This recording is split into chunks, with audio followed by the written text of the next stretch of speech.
The Prince. By Niccolò Machiavelli. Translated by W. K. Marriott. Dedication.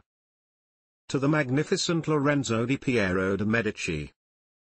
Those who strive to obtain the good graces of a prince are accustomed to come before him with such things as they hold most precious, or in which they see him take most delight, whence one often sees horses, arms, cloth of gold, precious stones, and similar ornaments presented to princes, worthy of their greatness.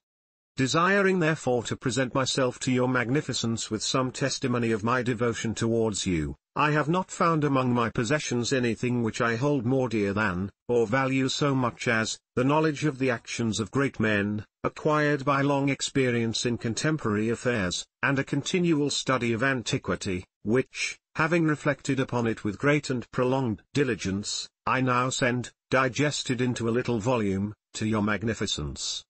And although I may consider this work unworthy of your countenance, nevertheless I trust much to your benignity that it may be acceptable, seeing that it is not possible for me to make a better gift than to offer you the opportunity of understanding in the shortest time all that I have learnt in so many years, and with so many troubles and dangers, which work I have not embellished with swelling or magnificent words, nor stuffed with rounded periods, nor with any extrinsic ornaments or adornments whatever, with which so many are accustomed to embellish their works, for I have wished either that no honor should be given it, or else that the truth of the matter and the weightiness of the theme shall make it acceptable. Nor do I hold with those who regard it as a presumption if a man of low and humble condition dare to discuss and settle the concerns of princes, because, just as those who draw landscapes place themselves below in the plain to contemplate the nature of the mountains and of lofty places, and in order to contemplate the plains place themselves upon high mountains, even so to understand the nature of the people it needs to be a prince, and to understand that of princes it needs to be of the people.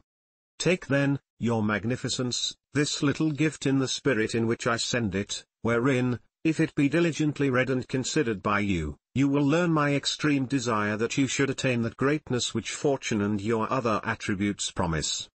And if your magnificence from the summit of your greatness will sometimes turn your eyes to these lower regions, you will see how unmeritedly I suffer a great and continued malignity of fortune. The Prince. Chapter 1. How many kinds of principalities there are, and by what means they are acquired.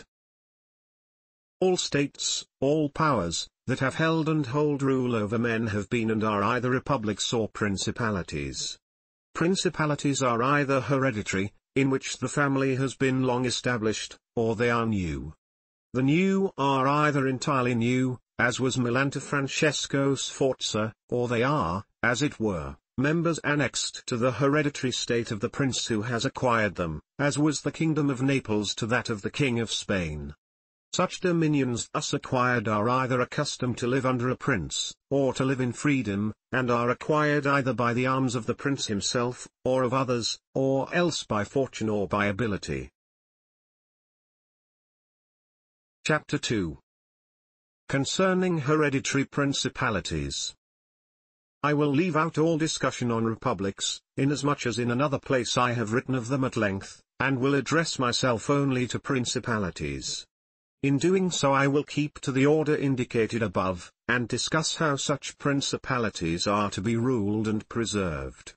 I say at once there are fewer difficulties in holding hereditary states, and those long accustomed to the family of their prince, than new ones, for it is sufficient only not to transgress the customs of his ancestors, and to deal prudently with circumstances as they arise, for a prince of average powers to maintain himself in his state, unless he be deprived of it by some extraordinary and excessive force, and if he should be so deprived of it, whenever anything sinister happens to the usurper, he will regain it.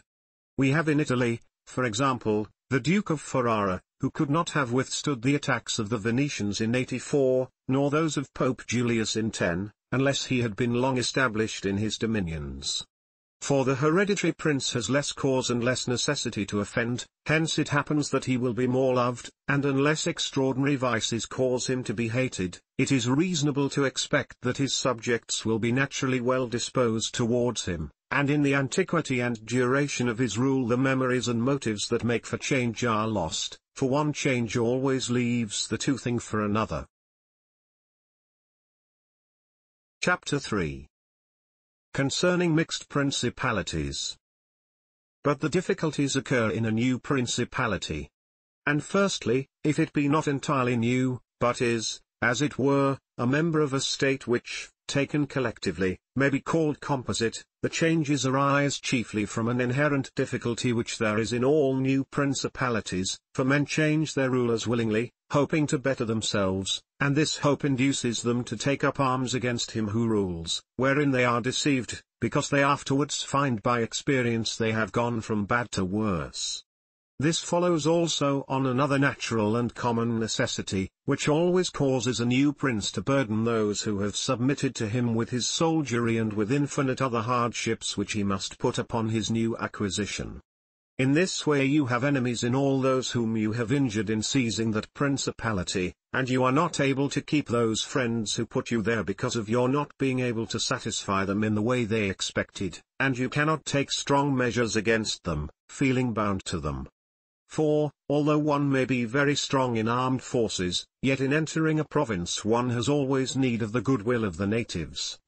For these reasons Louis XII, King of France, quickly occupied Milan, and as quickly lost it, and to turn him out the first time it only needed Lodovico's own forces, because those who had opened the gates to him, finding themselves deceived in their hopes of future benefit, would not endure ill treatment of the new prince.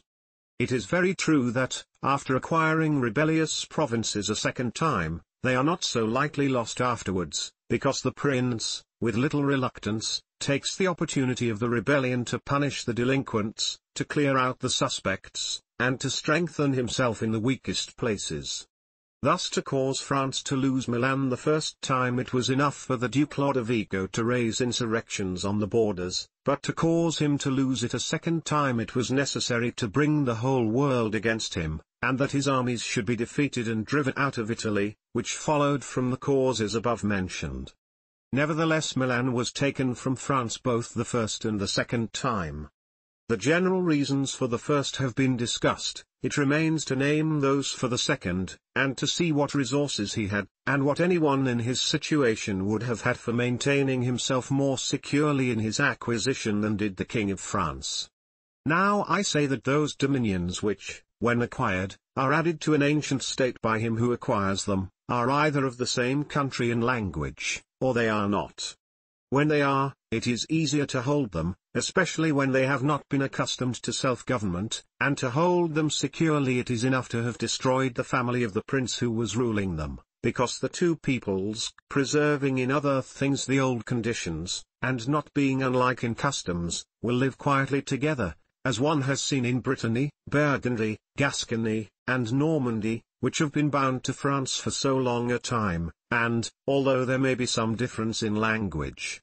nevertheless the customs are alike, and the people will easily be able to get on amongst themselves.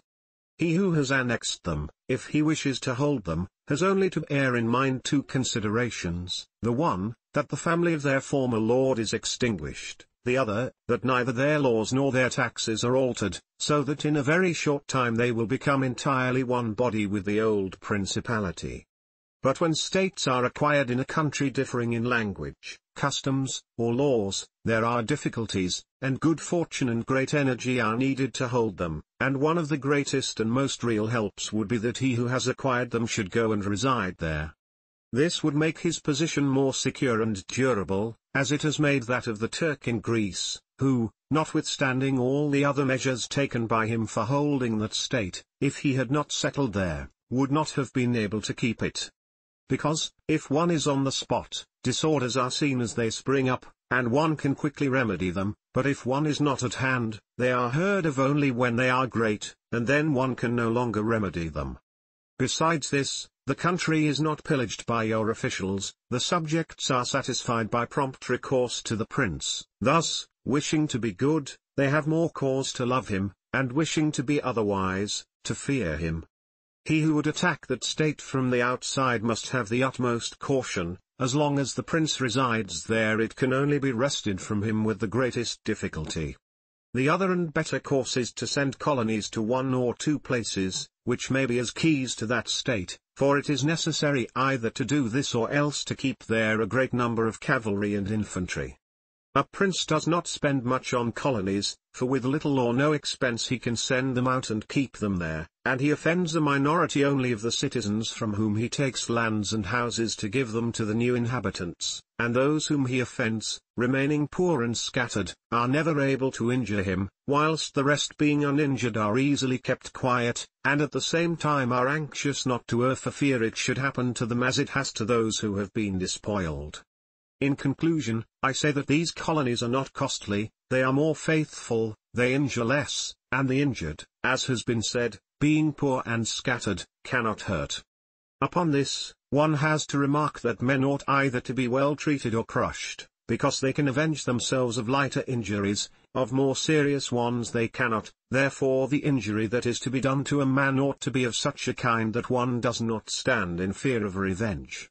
But in maintaining armed men there in place of colonies one spends much more, having to consume on the garrison all the income from the state, so that the acquisition turns into a loss, and many more are exasperated, because the whole state is injured. Through the shifting of the garrison up and down all become acquainted with hardship, and all become hostile, and they are enemies who, whilst beaten on their own ground, are yet able to do hurt.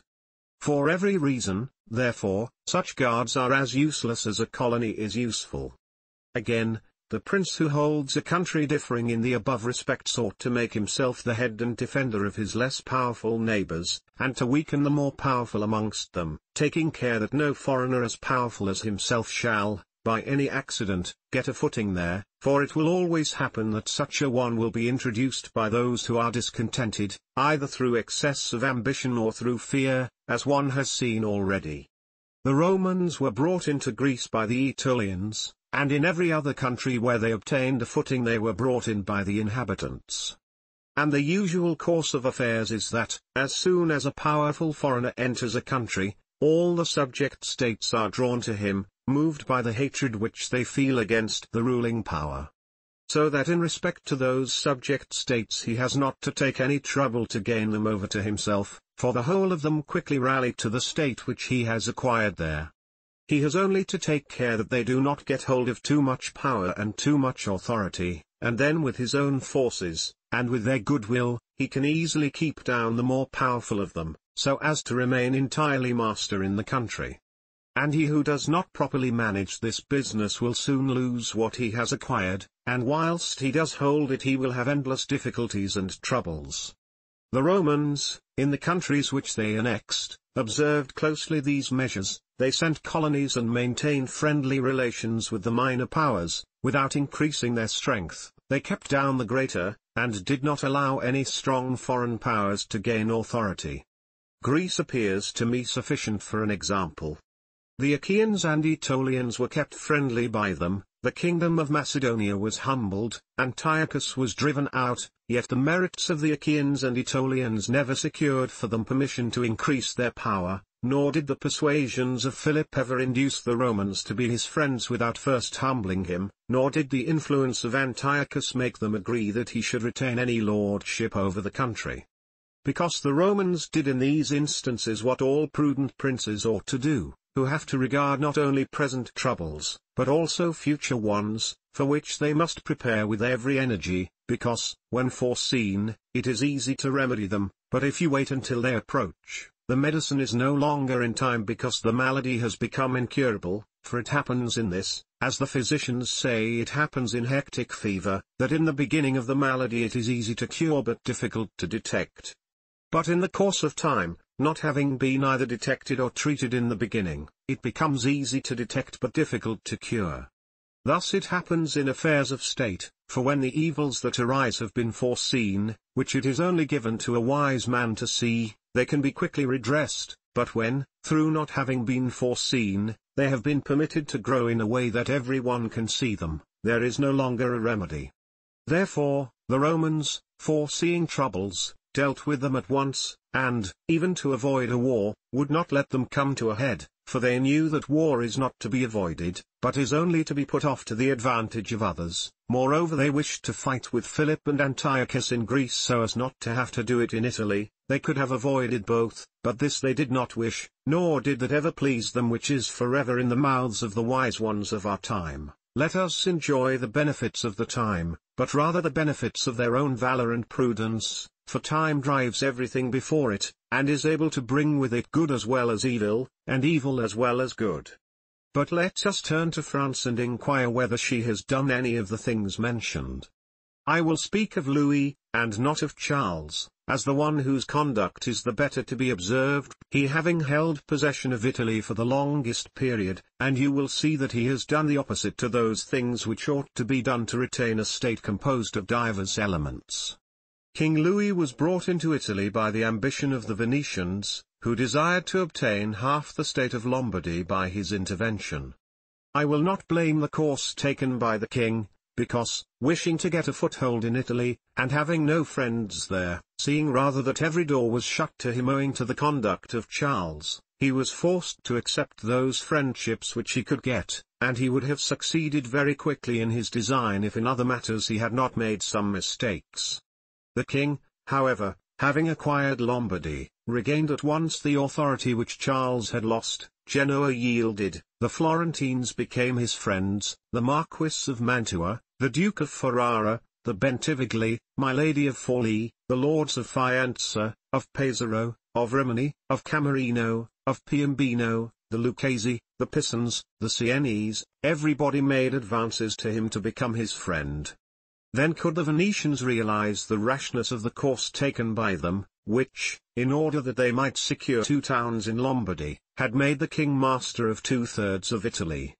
Let anyone now consider with what little difficulty the king could have maintained his position in Italy had he observed the rules above laid down, and kept all his friends secure and protected, for although they were numerous they were both weak and timid, some afraid of the church, some of the Venetians, and thus they would always have been forced to stand in with him, and by their means he could easily have made himself secure against those who remained powerful. But he was no sooner in Milan than he did the contrary by assisting Pope Alexander to occupy the Romagna. It never occurred to him that by this action he was weakening himself, depriving himself of friends and of those who had thrown themselves into his lap, whilst he aggrandized the church by adding much temporal power to the spiritual, thus giving it greater authority. And having committed this prime error, he was obliged to follow it up, so much so that, to put an end to the ambition of Alexander, and to prevent his becoming the master of Tuscany, he was himself forced to come into Italy. And as if it were not enough to have aggrandized the church, and deprived himself of friends, he, wishing to have the kingdom of Naples, divided it with the king of Spain, and where he was the prime arbiter in Italy he takes an associate, so that the ambitious of that country and the malcontents of his own should have somewhere to shelter, and whereas he could have left in the kingdom his own pensioner as king, he drove him out, to put one there who was able to drive him, Louis, out in turn. The wish to acquire is in truth very natural and common, and men always do so when they can, and for this they will be praised, not blamed, but when they cannot do so, yet wish to do so by any means, then there is folly and blame. Therefore, if France could have attacked Naples with her own forces she ought to have done so, if she could not, then she ought not to have divided it. And if the partition which she made with the Venetians in Lombardy was justified by the excuse that by it she got a foothold in Italy, this other partition merited blame, for it had not the excuse of that necessity. Therefore Louis made these 5 errors: he destroyed the minor powers, he increased the strength of one of the greater powers in Italy, he brought in a foreign power, he did not settle in the country, he did not send colonies. Which errors, had he lived, were not enough to injure him had he not made a 6th by taking away their dominions from the Venetians, because, had he not aggrandized the church, nor brought Spain into Italy, it would have been very reasonable and necessary to humble them, but having first taken these steps, he ought never to have consented to their ruin, for they, being powerful, would always have kept off others from designs on Lombardy, to which the Venetians would never have consented except to become masters themselves there, also because the others would not wish to take Lombardy from France in order to give it to the Venetians, and to run counter to both they would not have had the courage. And if anyone should say, King Louis yielded the Romagna to Alexander and the kingdom to Spain to avoid war, I answer for the reasons given above that a blunder ought never to be perpetrated to avoid war, because it is not to be avoided, but is only deferred to your disadvantage. And if another should allege the pledge which the king had given to the Pope that he would assist him in the enterprise, in exchange for the dissolution of his marriage and for the cap to Rouen, to that I reply what I shall write later on concerning the faith of princes, and how it ought to be kept. Thus King Louis lost Lombardy by not having followed any of the conditions observed by those who have taken possession of countries and wished to retain them. Nor is there any miracle in this, but much that is reasonable and quite natural. And on these matters I spoke at Nantes with Rouen, when Valentino, as Cesare Borgia, the son of Pope Alexander, was usually called, occupied the Romagna, and on Cardinal Rouen observing to me that the Italians did not understand war, I replied to him that the French did not understand statecraft, meaning that otherwise they would not have allowed a church to reach such greatness. And in fact it has been seen that the greatness of the Church and of Spain in Italy has been caused by France, and her ruin may be attributed to them. From this a general rule is drawn which never or rarely fails, that he who is the cause of another becoming powerful is ruined, because that predominancy has been brought about either by astuteness or else by force, and both are distrusted by him who has been raised to power. Chapter 4. Why the kingdom of Darius, conquered by Alexander, did not rebel against the successors of Alexander at his death. Considering the difficulties which men have had to hold to a newly acquired state, some might wonder how, seeing that Alexander the Great became the master of Asia in a few years, and died whilst it was scarcely settled, whence it might appear reasonable that the whole empire would have rebelled, nevertheless his successors maintained themselves, and had to meet no other difficulty than that which arose among themselves from their own ambitions. I answer that the principalities of which one has record are found to be governed in two different ways, either by a prince, with a body of servants, who assist him to govern the kingdom as ministers by his favour and permission, or by a prince and barons, who hold that dignity by antiquity of blood and not by the grace of the prince. Such barons have states and their own subjects, who recognize them as lords and hold them in natural affection. Those states that are governed by a prince and his servants hold their prince in more consideration, because in all the country there is no one who is recognized as superior to him, and if they yield obedience to another they do it as to a minister and official, and they do not bear him any particular affection. The examples of these two governments in our time are the Turk and the King of France. The entire monarchy of the Turk is governed by one lord, the others are his servants, and, dividing his kingdom into sanjaks, he sends their different administrators, and shifts and changes them as he chooses. But the King of France is placed in the midst of an ancient body of lords, acknowledged by their own subjects, and beloved by them. They have their own prerogatives, nor can the king take these away except at his peril. Therefore, he who considers both of these states will recognize great difficulties in seizing the state of the Turk, but, once it is conquered, great ease in holding it. The causes of the difficulties in seizing the kingdom of the Turk are that the usurper cannot be called in by the princes of the kingdom, nor can he hope to be assisted in his designs by the revolt of those whom the Lord has around him. This arises from the reasons given above, for his ministers, being all slaves and bondmen, can only be corrupted with great difficulty, and one can expect little advantage from them when they have been corrupted, as they cannot carry the people with them, for the reasons assigned. Hence, he who attacks the Turk must bear in mind that he will find him united, and he will have to rely more on his own strength than on the revolt of others. But, if once the Turk has been conquered, and rooted in the field in such a way that he cannot replace his armies, there is nothing to fear but the family of this prince, and, this being exterminated, there remains no one to fear, the others having no credit with the people, and as the conqueror did not rely on them before his victory, so he ought not to fear them after it. The contrary happens in kingdoms governed like that of France, because one can easily enter there by gaining over some baron of the kingdom, for one always finds malcontents and such as desire a change. Such men, for the reasons given, can open the way into the state and render the victory easy, but if you wish to hold it afterwards, you meet with infinite difficulties, both from those who have assisted you and from those you have crushed. Nor is it enough for you to have exterminated the family of the prince, because the lords that remain make themselves the heads of fresh movements against you, and as you are unable either to satisfy or exterminate them, that state is lost whenever time brings the opportunity.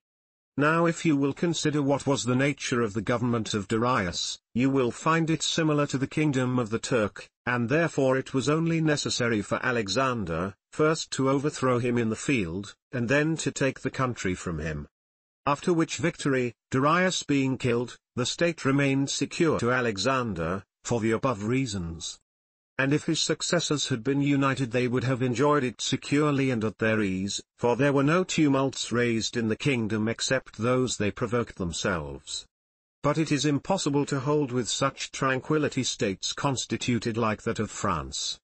Hence arose those frequent rebellions against the Romans in Spain, France, and Greece, owing to the many principalities there were in these states, of which, as long as the memory of them endured, the Romans always held an insecure possession, but with the power and long continuance of the empire the memory of them passed away, and the Romans then became secure possessors. And when fighting afterwards amongst themselves, each one was able to attach to himself his own parts of the country, according to the authority he had assumed there, and the family of the former lord being exterminated, none other than the Romans were acknowledged. When these things are remembered no one will marvel at the ease with which Alexander held the empire of Asia, or at the difficulties which others have had to keep in acquisition, such as Pyrrhus and many more. This is not occasioned by the little or abundance of ability in the conqueror, but by the want of uniformity in the subject state. Chapter 5. Concerning the way to govern cities or principalities which lived under their own laws before they were annexed. Whenever those states which have been acquired as stated have been accustomed to live under their own laws and in freedom, there are three courses for those who wish to hold them. The first is to ruin them, the next is to reside there in person, the third is to permit them to live under their own laws, drawing a tribute, and establishing within it an oligarchy which will keep it friendly to you. Because such a government, being created by the prince, knows that it cannot stand without his friendship and interest, and does its utmost to support him, and therefore he who would keep a city accustomed to freedom will hold it more easily by the means of its own citizens than in any other way. There are, for example, the Spartans and the Romans. The Spartans held Athens and Thebes, establishing there an oligarchy, nevertheless they lost them. The Romans, in order to hold Capua, Carthage, and Numantia, dismantled them, and did not lose them. They wished to hold Greece as the Spartans held it, making it free and permitting its laws, and did not succeed. So to hold it they were compelled to dismantle many cities in the country, for in truth there is no safe way to retain them otherwise than by ruining them.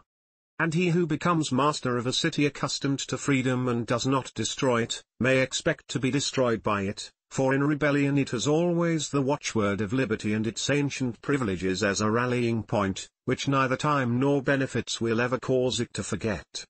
And whatever you may do or provide against, they never forget that name or their privileges unless they are disunited or dispersed, but at every chance they immediately rally to them, as Piso after the 100 years she had been held in bondage by the Florentines.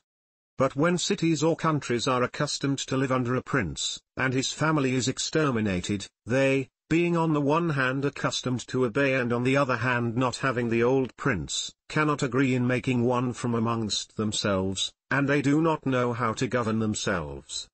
For this reason they are very slow to take up arms, and a prince can gain them to himself and secure them much more easily.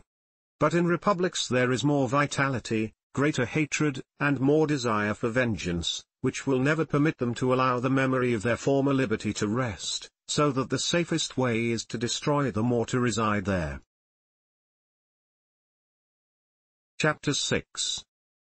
concerning new principalities which are acquired by one's own arms and ability. Let no one be surprised if, in speaking of entirely new principalities as I shall do, I adduce the highest examples both of prince and of state, because men, walking almost always in paths beaten by others, and following by imitation their deeds, are yet unable to keep entirely to the ways of others or attain to the power of those they imitate. A wise man ought always to follow the paths beaten by great men, and to imitate those who have been supreme, so that if his ability does not equal theirs, at least it will savour of it. Let him act like the clever archers who, designing to hit the mark which yet appears too far distant, and knowing the limits to which the strength of their bow attains, take aim much higher than the mark, not to reach by their strength or arrow to so great a height, but to be able with the aid of so high an aim to hit the mark they wish to reach. I say, therefore, that in entirely new principalities, where there is a new prince, more or less difficulty is found in keeping them, accordingly as there is more or less ability in him who has acquired the state. Now, as the fact of becoming a prince from a private station presupposes either ability or fortune, it is clear that one or other of these things will mitigate in some degree many difficulties. Nevertheless, he who has relied least on fortune is established the strongest. Further, it facilitates matters when the prince, having no other state, is compelled to reside there in person. But to come to those who, by their own ability and not through fortune, have risen to be princes, I say that Moses, Cyrus, Romulus, Theseus, and such like are the most excellent examples. And although one may not discuss Moses, he having been a mere executor of the will of God, yet he ought to be admired, if only for that favour which made him worthy to speak with God. But in considering Cyrus and others who have acquired or founded kingdoms, all will be found admirable, and if their particular deeds and conduct shall be considered, they will not be found inferior to those of Moses, although he had so great a preceptor. And in examining their actions and lives one cannot see that they owed anything to fortune beyond opportunity, which brought them the material to mould into the form which seemed best to them. Without that opportunity their powers of mind would have been extinguished, and without those powers the opportunity would have come in vain. It was necessary, therefore, to Moses that he should find the people of Israel in Egypt enslaved and oppressed by the Egyptians, in order that they should be disposed to follow him so as to be delivered out of bondage. It was necessary that Romulus should not remain in Alba, and that he should be abandoned at his birth, in order that he should become king of Rome and founder of the fatherland. It was necessary that Cyrus should find the Persians discontented with the government of the Medes, and the Medes soft and effeminate through their long peace. Theseus could not have shown his ability had he not found the Athenians dispersed. These opportunities, therefore, made those men fortunate, and their high ability enabled them to recognize the opportunity whereby their country was ennobled and made famous. Those who by valorous ways become princes, like these men, acquire a principality with difficulty, but they keep it with these. The difficulties they have in acquiring it rise in part from the new rules and methods which they are forced to introduce to establish their government and its security. And it ought to be remembered that there is nothing more difficult to take in hand, more perilous to conduct, or more uncertain in its success, than to take the lead in the introduction of a new order of things, because the innovator has for enemies all those who have done well under the old conditions, and lukewarm defenders in those who may do well under the new. This coolness arises partly from fear of the opponents, who have the laws on their side, and partly from the incredulity of men, who do not readily believe in new things until they have had a long experience of them. Thus it happens that whenever those who are hostile have the opportunity to attack they do it like partisans, whilst the others defend lukewarmly, in such wise that the prince is endangered along with them. It is necessary, therefore, if we desire to discuss this matter thoroughly, to inquire whether these innovators can rely on themselves or have to depend on others, that is to say, whether, to consummate their enterprise, have they to use prayers or can they use force? In the first instance they always succeed badly, and never compass anything, but when they can rely on themselves and use force, then they are rarely endangered. Hence it is that all armed prophets have conquered, and the unarmed ones have been destroyed. Besides the reasons mentioned, the nature of the people is variable, and whilst it is easy to persuade them, it is difficult to fix them in that persuasion. And thus it is necessary to take such measures that, when they believe no longer, it may be possible to make them believe by force. If Moses, Cyrus, Theseus, and Romulus had been unarmed, they could not have enforced their constitutions for long, as happened in our time to Francis Girolamo Savonarola, who was ruined with his new order of things immediately the multitude believed in him no longer, and he had no means of keeping steadfast those who believed or of making the unbelievers to believe. Therefore such as these have great difficulties in consummating their enterprise, for all their dangers are in the ascent, yet with ability they will overcome them, but when these are overcome, and those who envied them their success are exterminated, they will begin to be respected, and they will continue afterwards powerful, secure, honored, and happy. To these great examples I wish to add a lesser one, still it bears some resemblance to them, and I wish it to suffice me for all of a like kind. It is Yero the Syracusan. This man rose from a private station to be Prince of Syracuse, nor did he, either, owe anything to fortune but opportunity, for the Syracusans, being oppressed, chose him for their captain. Afterwards he was rewarded by being made their prince. He was of so great ability, even as a private citizen, that one who writes of him says he wanted nothing but a kingdom to be a king. This man abolished the old soldiery, organized the new, gave up old alliances, made new ones, and as he had his own soldiers and allies, on such foundations he was able to build any edifice. Thus, whilst he had endured much trouble in acquiring, he had but little in keeping. Chapter 7. Concerning new principalities which are acquired either by the arms of others or by good fortune. Those who solely by good fortune become princes from being private citizens have little trouble in rising, but much in keeping atop. They have not any difficulties on the way up, because they fly, but they have many when they reach the summit. Such are those to whom some state is given either for money or by the favor of him who bestows it, as happened to many in Greece, in the cities of Ionia and of the Hellespont, where princes were made by Darius, in order that they might hold the cities both for his security and his glory, as also were those emperors who, by the corruption of the soldiers, from being citizens came to empire. Such stand simply elevated upon the goodwill and the fortune of him who has elevated them, two most inconstant and unstable things. Neither have they the knowledge requisite for the position, because, unless they are men of great worth and ability, it is not reasonable to expect that they should know how to command, having always lived in a private condition. Besides, they cannot hold it because they have not forces which they can keep friendly and faithful. States that rise unexpectedly, then, like all other things in nature which are born and grow rapidly, cannot leave their foundations and correspondences fixed in such a way that the first storm will not overthrow them, unless, as is said, those who unexpectedly become princes are men of so much ability that they know they have to be prepared at once to hold that which fortune has thrown into their laps, and that those foundations, which others have laid before they became princes, they must lay afterwards . Concerning these two methods of rising to be a prince by ability or fortune, I wish to adduce two examples within our own recollection, and these are Francesco Sforza and Cesare Borgia. Francesco, by proper means and with great ability, from being a private person rose to be Duke of Milan, and that which he had acquired with 1,000 anxieties he kept with little trouble. On the other hand, Cesare Borgia, called by the people Duke Valentino, acquired his state during the ascendancy of his father, and on its decline he lost it, notwithstanding that he had taken every measure and done all that ought to be done by a wise and able man to fix firmly his roots in the states which the arms and fortunes of others had bestowed on him. Because, as is stated above, he who has not first laid his foundations may be able with great ability to lay them afterwards, but they will be laid with trouble to the architect and danger to the building.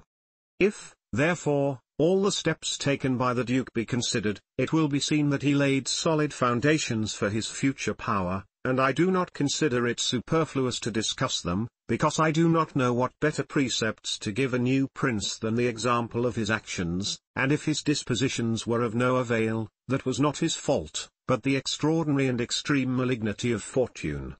Alexander VI, in wishing to aggrandize the Duke, his son, had many immediate and prospective difficulties. Firstly, he did not see his way to make him master of any state that was not a state of the Church, and if he was willing to rob the Church he knew that the Duke of Milan and the Venetians would not consent, because Faenza and Rimini were already under the protection of the Venetians. Besides this, he saw the arms of Italy, especially those by which he might have been assisted, in hands that would fear the aggrandizement of the Pope, namely, the Orsini and the Colinesi and their following. It behoved him, therefore, to upset this state of affairs and embroil the powers, so as to make himself securely master of part of their states. This was easy for him to do, because he found the Venetians, moved by other reasons, inclined to bring back the French into Italy. He would not only not oppose this, but he would render it more easy by dissolving the former marriage of King Louis. Therefore the king came into Italy with the assistance of the Venetians and the consent of Alexander. He was no sooner in Milan than the Pope had soldiers from him for the attempt on the Romagna, which yielded to him on the reputation of the king. The Duke, therefore, having acquired the Romagna and beaten the Colinesi, while wishing to hold that and to advance further, was hindered by two things: the one, his forces did not appear loyal to him; the other, the goodwill of France, that is to say, he feared that the forces of the Orsini, which he was using, would not stand to him, that not only might they hinder him from winning more, but might themselves seize what he had won, and that the king might also do the same. Of the Orsini he had a warning when, after taking Faenza and attacking Bologna, he saw them go very unwillingly to that attack. And as to the king, he learned his mind when he himself, after taking the Duchy of Urbino, attacked Tuscany, and the king made him desist from that undertaking. Hence the Duke decided to depend no more upon the arms and the luck of others. For the first thing he weakened the Orsini and Colinesi parties in Rome, by gaining to himself all their adherents who were gentlemen, making them his gentlemen, giving them good pay, and, according to their rank, honoring them with office and command in such a way that in a few months all attachment to the factions was destroyed and turned entirely to the Duke. After this he awaited an opportunity to crush the Orsini, having scattered the adherents of the Colonna house. This came to him soon and he used it well, for the Orsini, perceiving at length that the aggrandizement of the Duke and the Church was ruin to them, called a meeting of the Magi in Perugia. From this sprung the rebellion at Urbino and the tumults in the Romagna, with endless dangers to the Duke, all of which he overcame with the help of the French.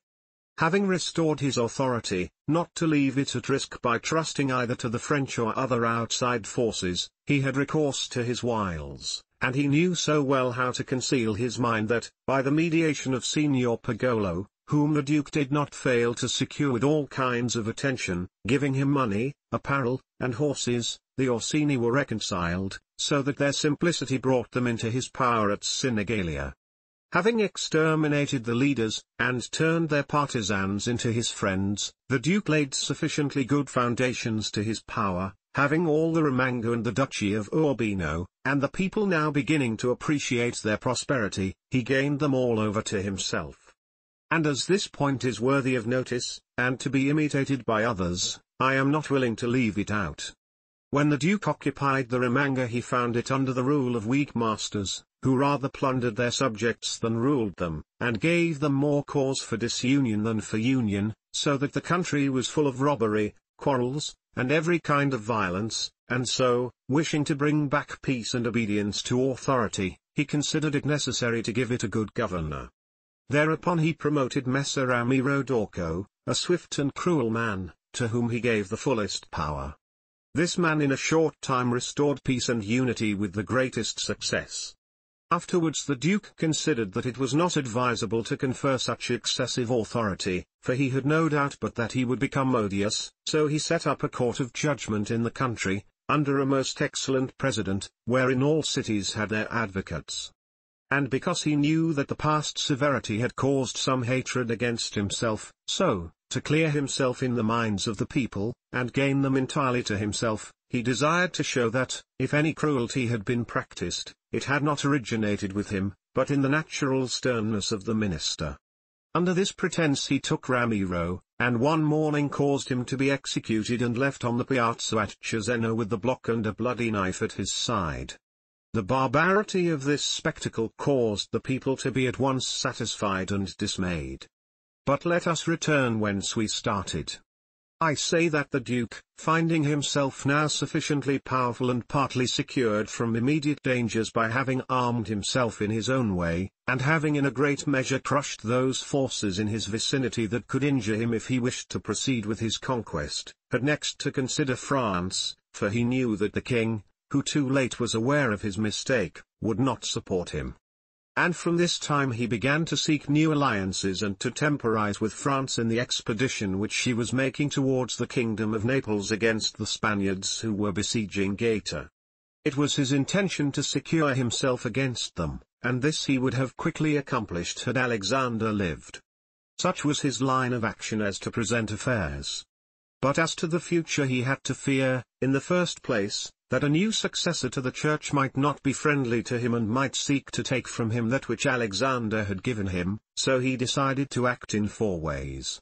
Firstly, by exterminating the families of those lords whom he had despoiled, so as to take away that pretext from the Pope. Secondly, by winning to himself all the gentlemen of Rome, so as to be able to curb the Pope with their aid, as has been observed. Thirdly, by converting the college more to himself. Fourthly, by acquiring so much power before the Pope should die that he could by his own measures resist the first shock. Of these 4 things, at the death of Alexander, he had accomplished 3.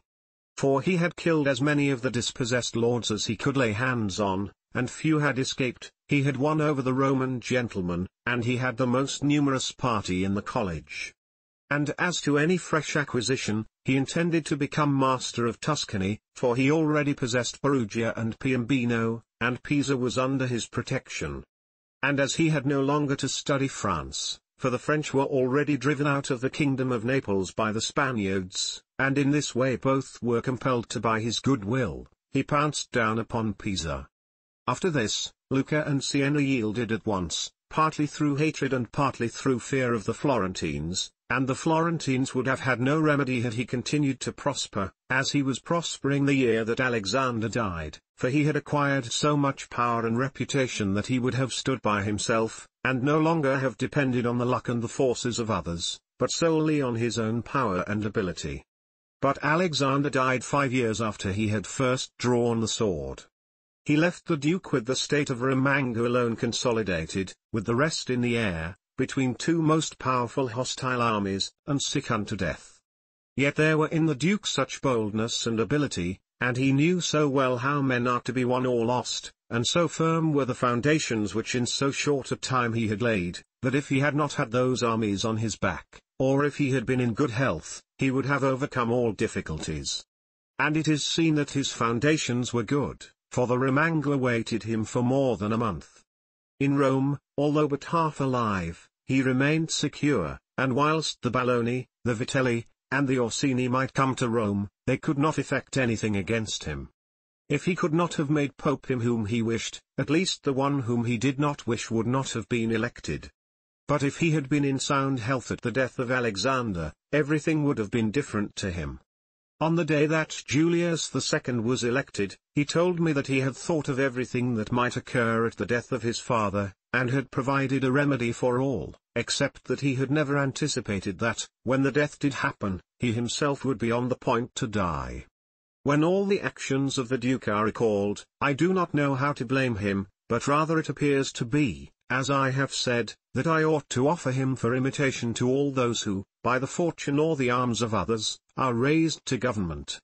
Because he, having a lofty spirit and far-reaching aims, could not have regulated his conduct otherwise, and only the shortness of the life of Alexander and his own sickness frustrated his designs.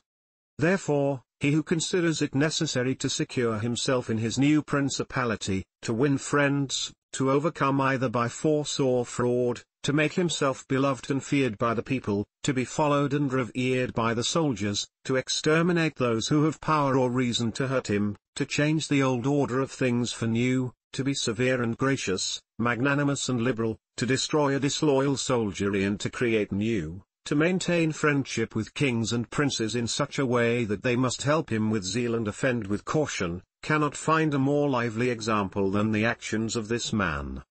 Only can he be blamed for the election of Julius II, in whom he made a bad choice, because, as is said, not being able to elect a pope to his own mind, he could have hindered any other from being elected pope, and he ought never to have consented to the election of any cardinal whom he had injured or who had cause to fear him if they became pontiffs. For men injure either from fear or hatred. Those whom he had injured, amongst others, were San Pietro ad Vincula, Colonna, San Giorgio, and Ascanio. The rest, in becoming pope, had to fear him, Rouen and the Spaniards excepted, the latter from their relationship and obligations, the former from his influence, the Kingdom of France having relations with him.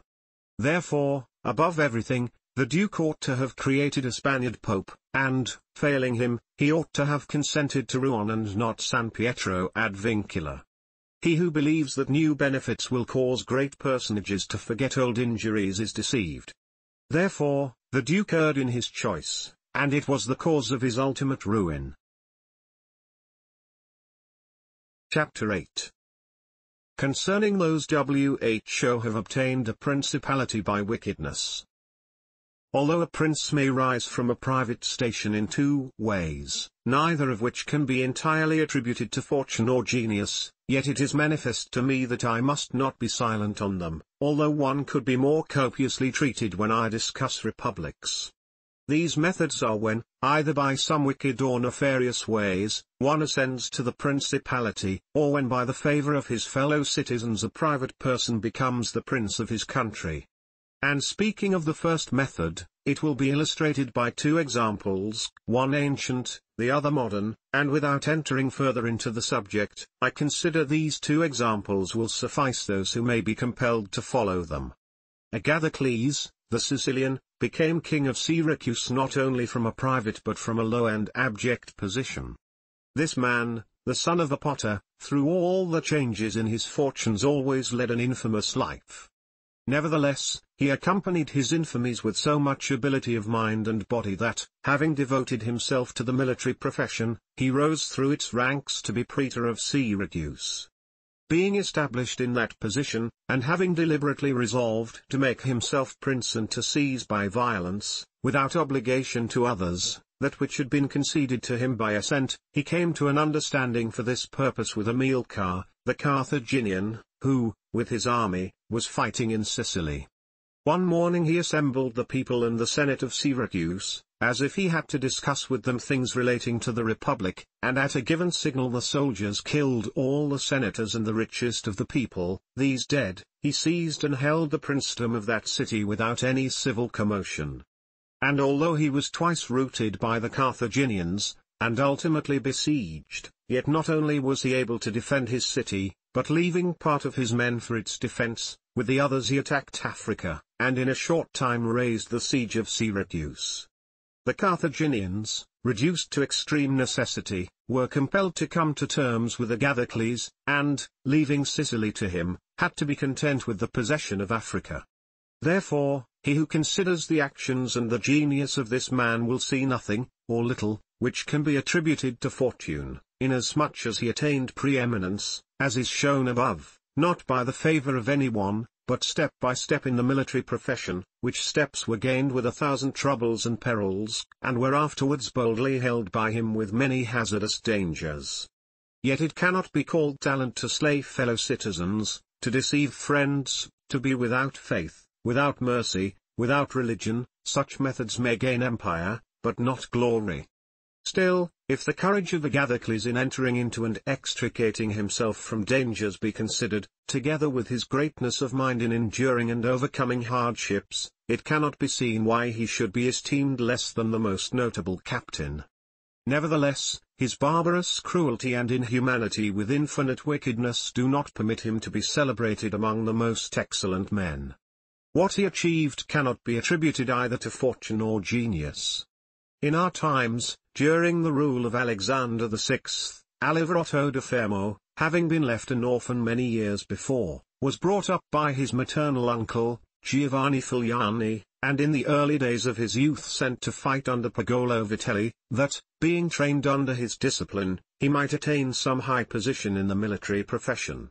After Pagolo died, he fought under his brother Vitellozzo, and in a very short time, being endowed with wit and a vigorous body and mind, he became the first man in his profession.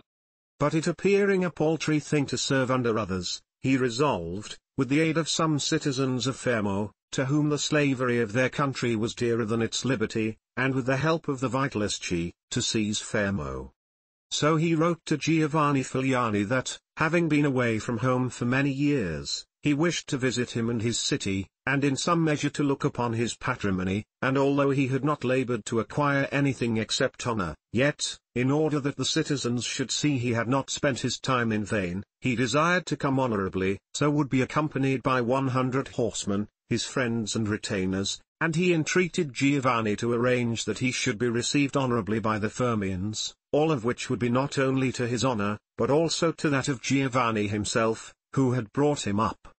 Giovanni, therefore, did not fail in any attentions due to his nephew, and he caused him to be honorably received by the Fermians, and he lodged him in his own house, where, having passed some days, and having arranged what was necessary for his wicked designs, Aliverotto gave a solemn banquet to which he invited Giovanni Filiani and the chiefs of Fermo. When the viands and all the other entertainments that are usual in such banquets were finished, Aliverotto artfully began certain grave discourses, speaking of the greatness of Pope Alexander and his son Cesare, and of their enterprises, to which discourse Giovanni and others answered, but he rose at once, saying that such matters ought to be discussed in a more private place, and he betook himself to a chamber, whither Giovanni and the rest of the citizens went in after him. No sooner were they seated than soldiers issued from secret places and slaughtered Giovanni and the rest. After these murders Aliverotto, mounted on horseback, rode up and down the town and besieged the chief magistrate in the palace, so that in fear the people were forced to obey him, and to form a government, of which he made himself the prince. He killed all the malcontents who were able to injure him, and strengthened himself with new civil and military ordinances, in such a way that, in the year during which he held the Principality, not only was he secure in the city of Fermo, but he had become formidable to all his neighbors. And his destruction would have been as difficult as that of Agathocles if he had not allowed himself to be overreached by Cesare Borgia, who took him with the Orsini and Vitelli at Sinigalia, as was stated above. Thus 1 year after he had committed this parricide, he was strangled, together with Vitellozzo, whom he had made his leader in valor and wickedness. Some may wonder how it can happen that Agathocles, and his like, after infinite treacheries and cruelties, should live for long secure in his country, and defend himself from external enemies, and never be conspired against by his own citizens, seeing that many others, by means of cruelty, have never been able even in peaceful times to hold the state, still less in the doubtful times of war. I believe that this follows from severities being badly or properly used. Those may be called properly used, if of evil it is possible to speak well, that are applied at one blow and are necessary to one's security, and that are not persisted in afterwards unless they can be turned to the advantage of the subjects. The badly employed are those which, notwithstanding they may be few in the commencement, multiply with time rather than decrease. Those who practice the first system are able, by aid of God or man, to mitigate in some degree their rule, as Agathocles did. It is impossible for those who follow the other to maintain themselves. Hence it is to be remarked that, in seizing a state, the usurper ought to examine closely into all those injuries which it is necessary for him to inflict, and to do them all at one stroke so as not to have to repeat them daily, and thus by not unsettling men he will be able to reassure them, and win them to himself by benefits. He who does otherwise, either from timidity or evil advice, is always compelled to keep the knife in his hand, neither can he rely on his subjects, nor can they attach themselves to him, owing to their continued and repeated wrongs. For injuries ought to be done all at one time, so that, being tasted less, they offend less. Benefits ought to be given little by little, so that the flavor of them may last longer. And above all things, a prince ought to live amongst his people in such a way that no unexpected circumstances, whether of good or evil, shall make him change, because if the necessity for this comes in troubled times, you are too late for harsh measures, and mild ones will not help you, for they will be considered as forced from you, and no one will be under any obligation to you for them. Chapter 9. Concerning a civil principality. But coming to the other point, where a leading citizen becomes the prince of his country, not by wickedness or any intolerable violence, but by the favor of his fellow citizens, this may be called a civil principality, nor is genius or fortune altogether necessary to attain to it, but rather a happy shrewdness. I say then that such a principality is obtained either by the favor of the people or by the favor of the nobles. Because in all cities these two distinct parties are found, and from this it arises that the people do not wish to be ruled nor oppressed by the nobles, and the nobles wish to rule and oppress the people, and from these two opposite desires there arises in cities one of three results, either a principality, self-government, or anarchy. A principality is created either by the people or by the nobles, accordingly as one or other of them has the opportunity, for the nobles, seeing they cannot withstand the people, begin to cry up the reputation of one of themselves, and they make him a prince, so that under his shadow they can give vent to their ambitions. The people, finding they cannot resist the nobles, also cry up the reputation of one of themselves, and make him a prince so as to be defended by his authority. He who obtains sovereignty by the assistance of the nobles maintains himself with more difficulty than he who comes to it by the aid of the people, because the former finds himself with many around him who consider themselves his equals, and because of this he can neither rule nor manage them to his liking. But he who reaches sovereignty by popular favor finds himself alone, and has none around him, or few, who are not prepared to obey him. Besides this, one cannot by fair dealing, and without injury to others, satisfy the nobles, but you can satisfy the people, for their object is more righteous than that of the nobles, the latter wishing to oppress, while the former only desire not to be oppressed. It is to be added also that a prince can never secure himself against a hostile people, because of their being too many, whilst from the nobles he can secure himself, as they are few in number.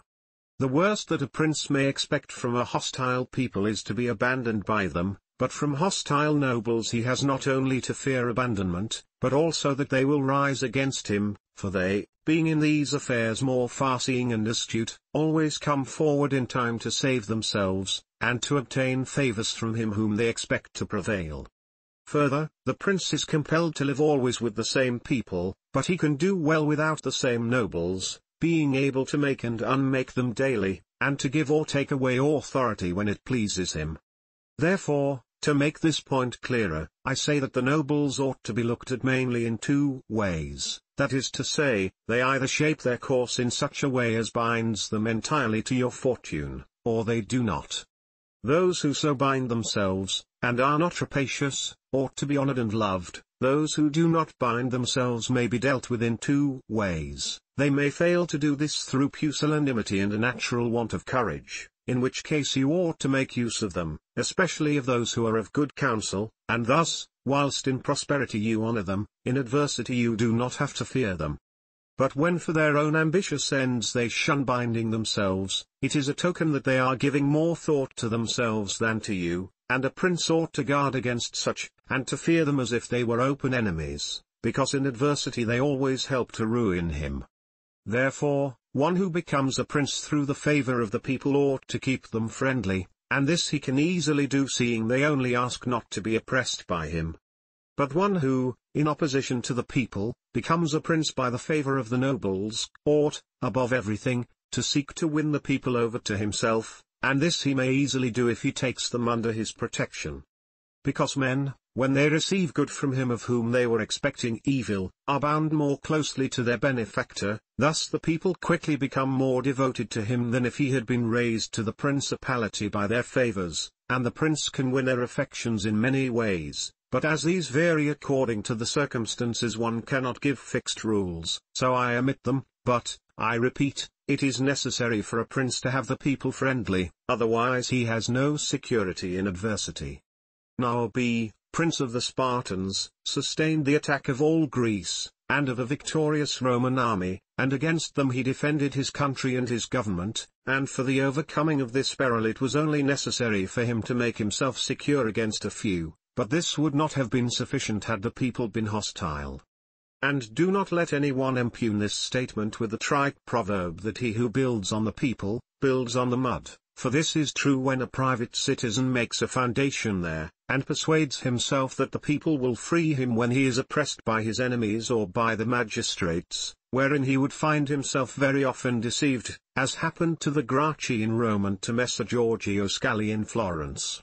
But granted a prince who has established himself as above, who can command, and is a man of courage, undismayed in adversity, who does not fail in other qualifications, and who, by his resolution and energy, keeps the whole people encouraged, such a one will never find himself deceived in them, and it will be shown that he has laid his foundations well.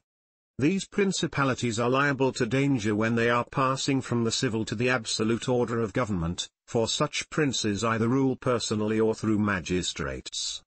In the latter case their government is weaker and more insecure, because it rests entirely on the goodwill of those citizens who are raised to the magistracy, and who, especially in troubled times, can destroy the government with great ease, either by intrigue or open defiance, and the prince has not the chance amid tumults to exercise absolute authority, because the citizens and subjects, accustomed to receive orders from magistrates, are not of a mind to obey him amid these confusions, and there will always be in doubtful times a scarcity of men whom he can trust.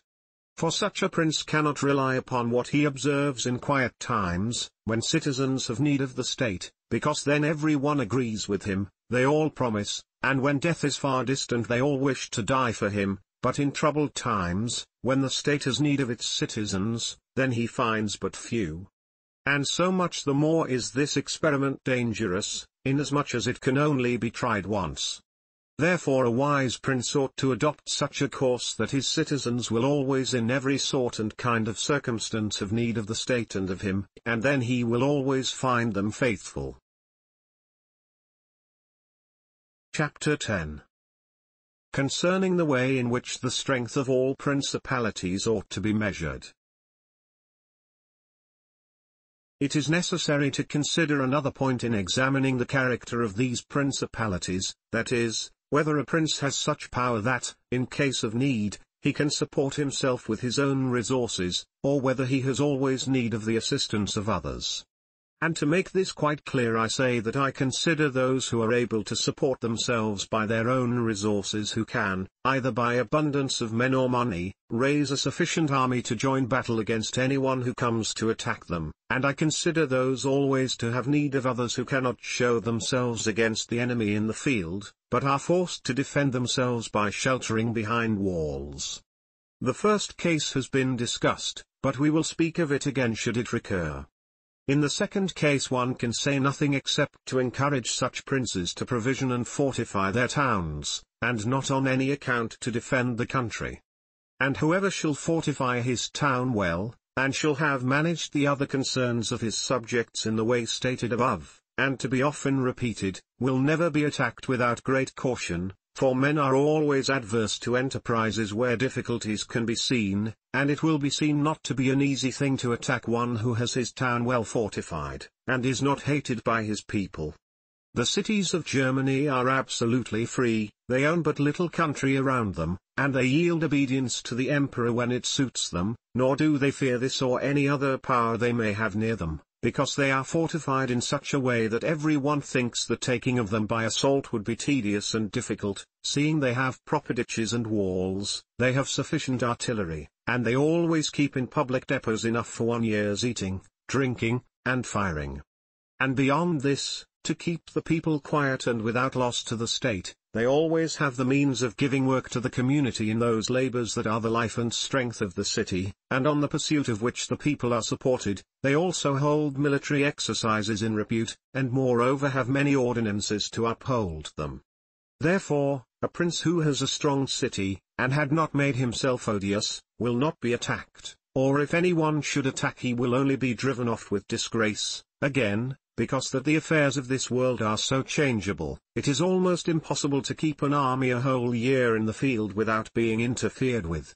And whoever should reply, if the people have property outside the city, and see it burnt, they will not remain patient, and the long siege and self-interest will make them forget their prince. To this I answer that a powerful and courageous prince will overcome all such difficulties by giving at one time hope to his subjects that the evil will not be for long, at another time fear of the cruelty of the enemy, then preserving himself adroitly from those subjects who seem to him to be too bold.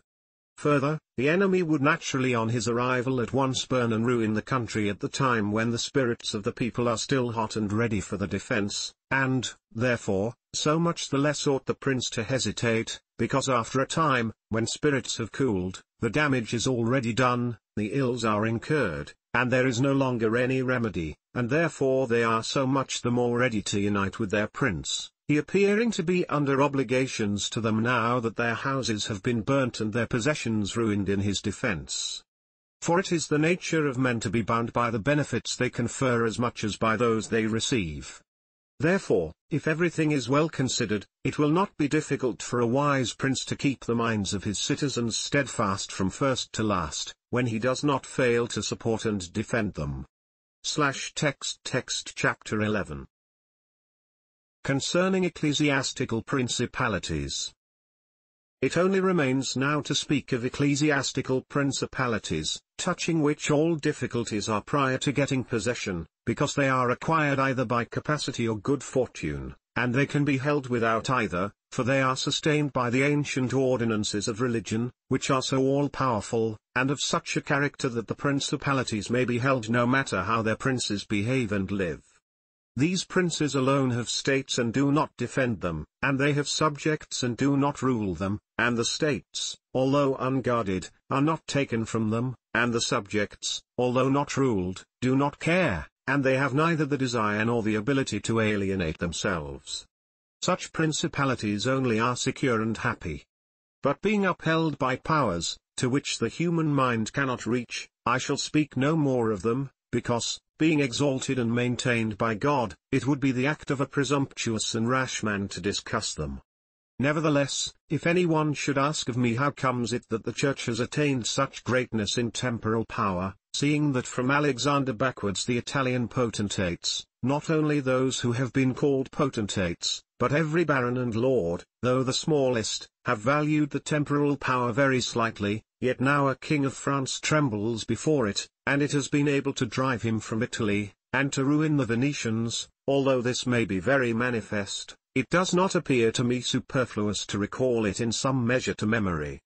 Before Charles, King of France, passed into Italy, this country was under the dominion of the Pope, the Venetians, the King of Naples, the Duke of Milan, and the Florentines. These potentates had two principal anxieties: the one, that no foreigner should enter Italy under arms; the other, that none of themselves should seize more territory. Those about whom there was the most anxiety were the Pope and the Venetians. To restrain the Venetians the union of all the others was necessary, as it was for the defense of Ferrara, and to keep down the Pope they made use of the barons of Rome, who, being divided into two factions, Orsini and Colinesi, had always a pretext for disorder, and, standing with arms in their hands under the eyes of the pontiff, kept the pontificate weak and powerless.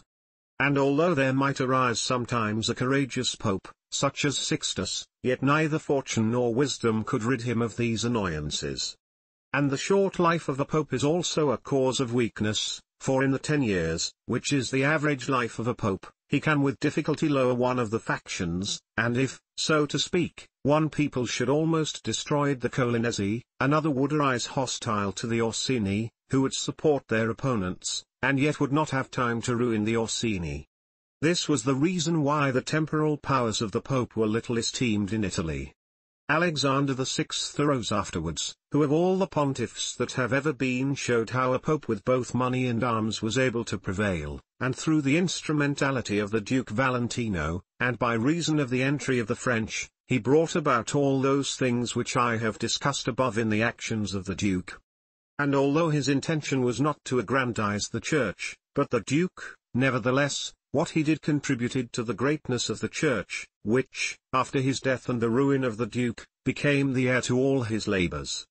Pope Julius came afterwards and found the Church strong, possessing all the Romanga, the barons of Rome reduced to impotence, and, through the chastisements of Alexander, the factions wiped out. He also found the way open to accumulate money in a manner such as had never been practiced before Alexander's time.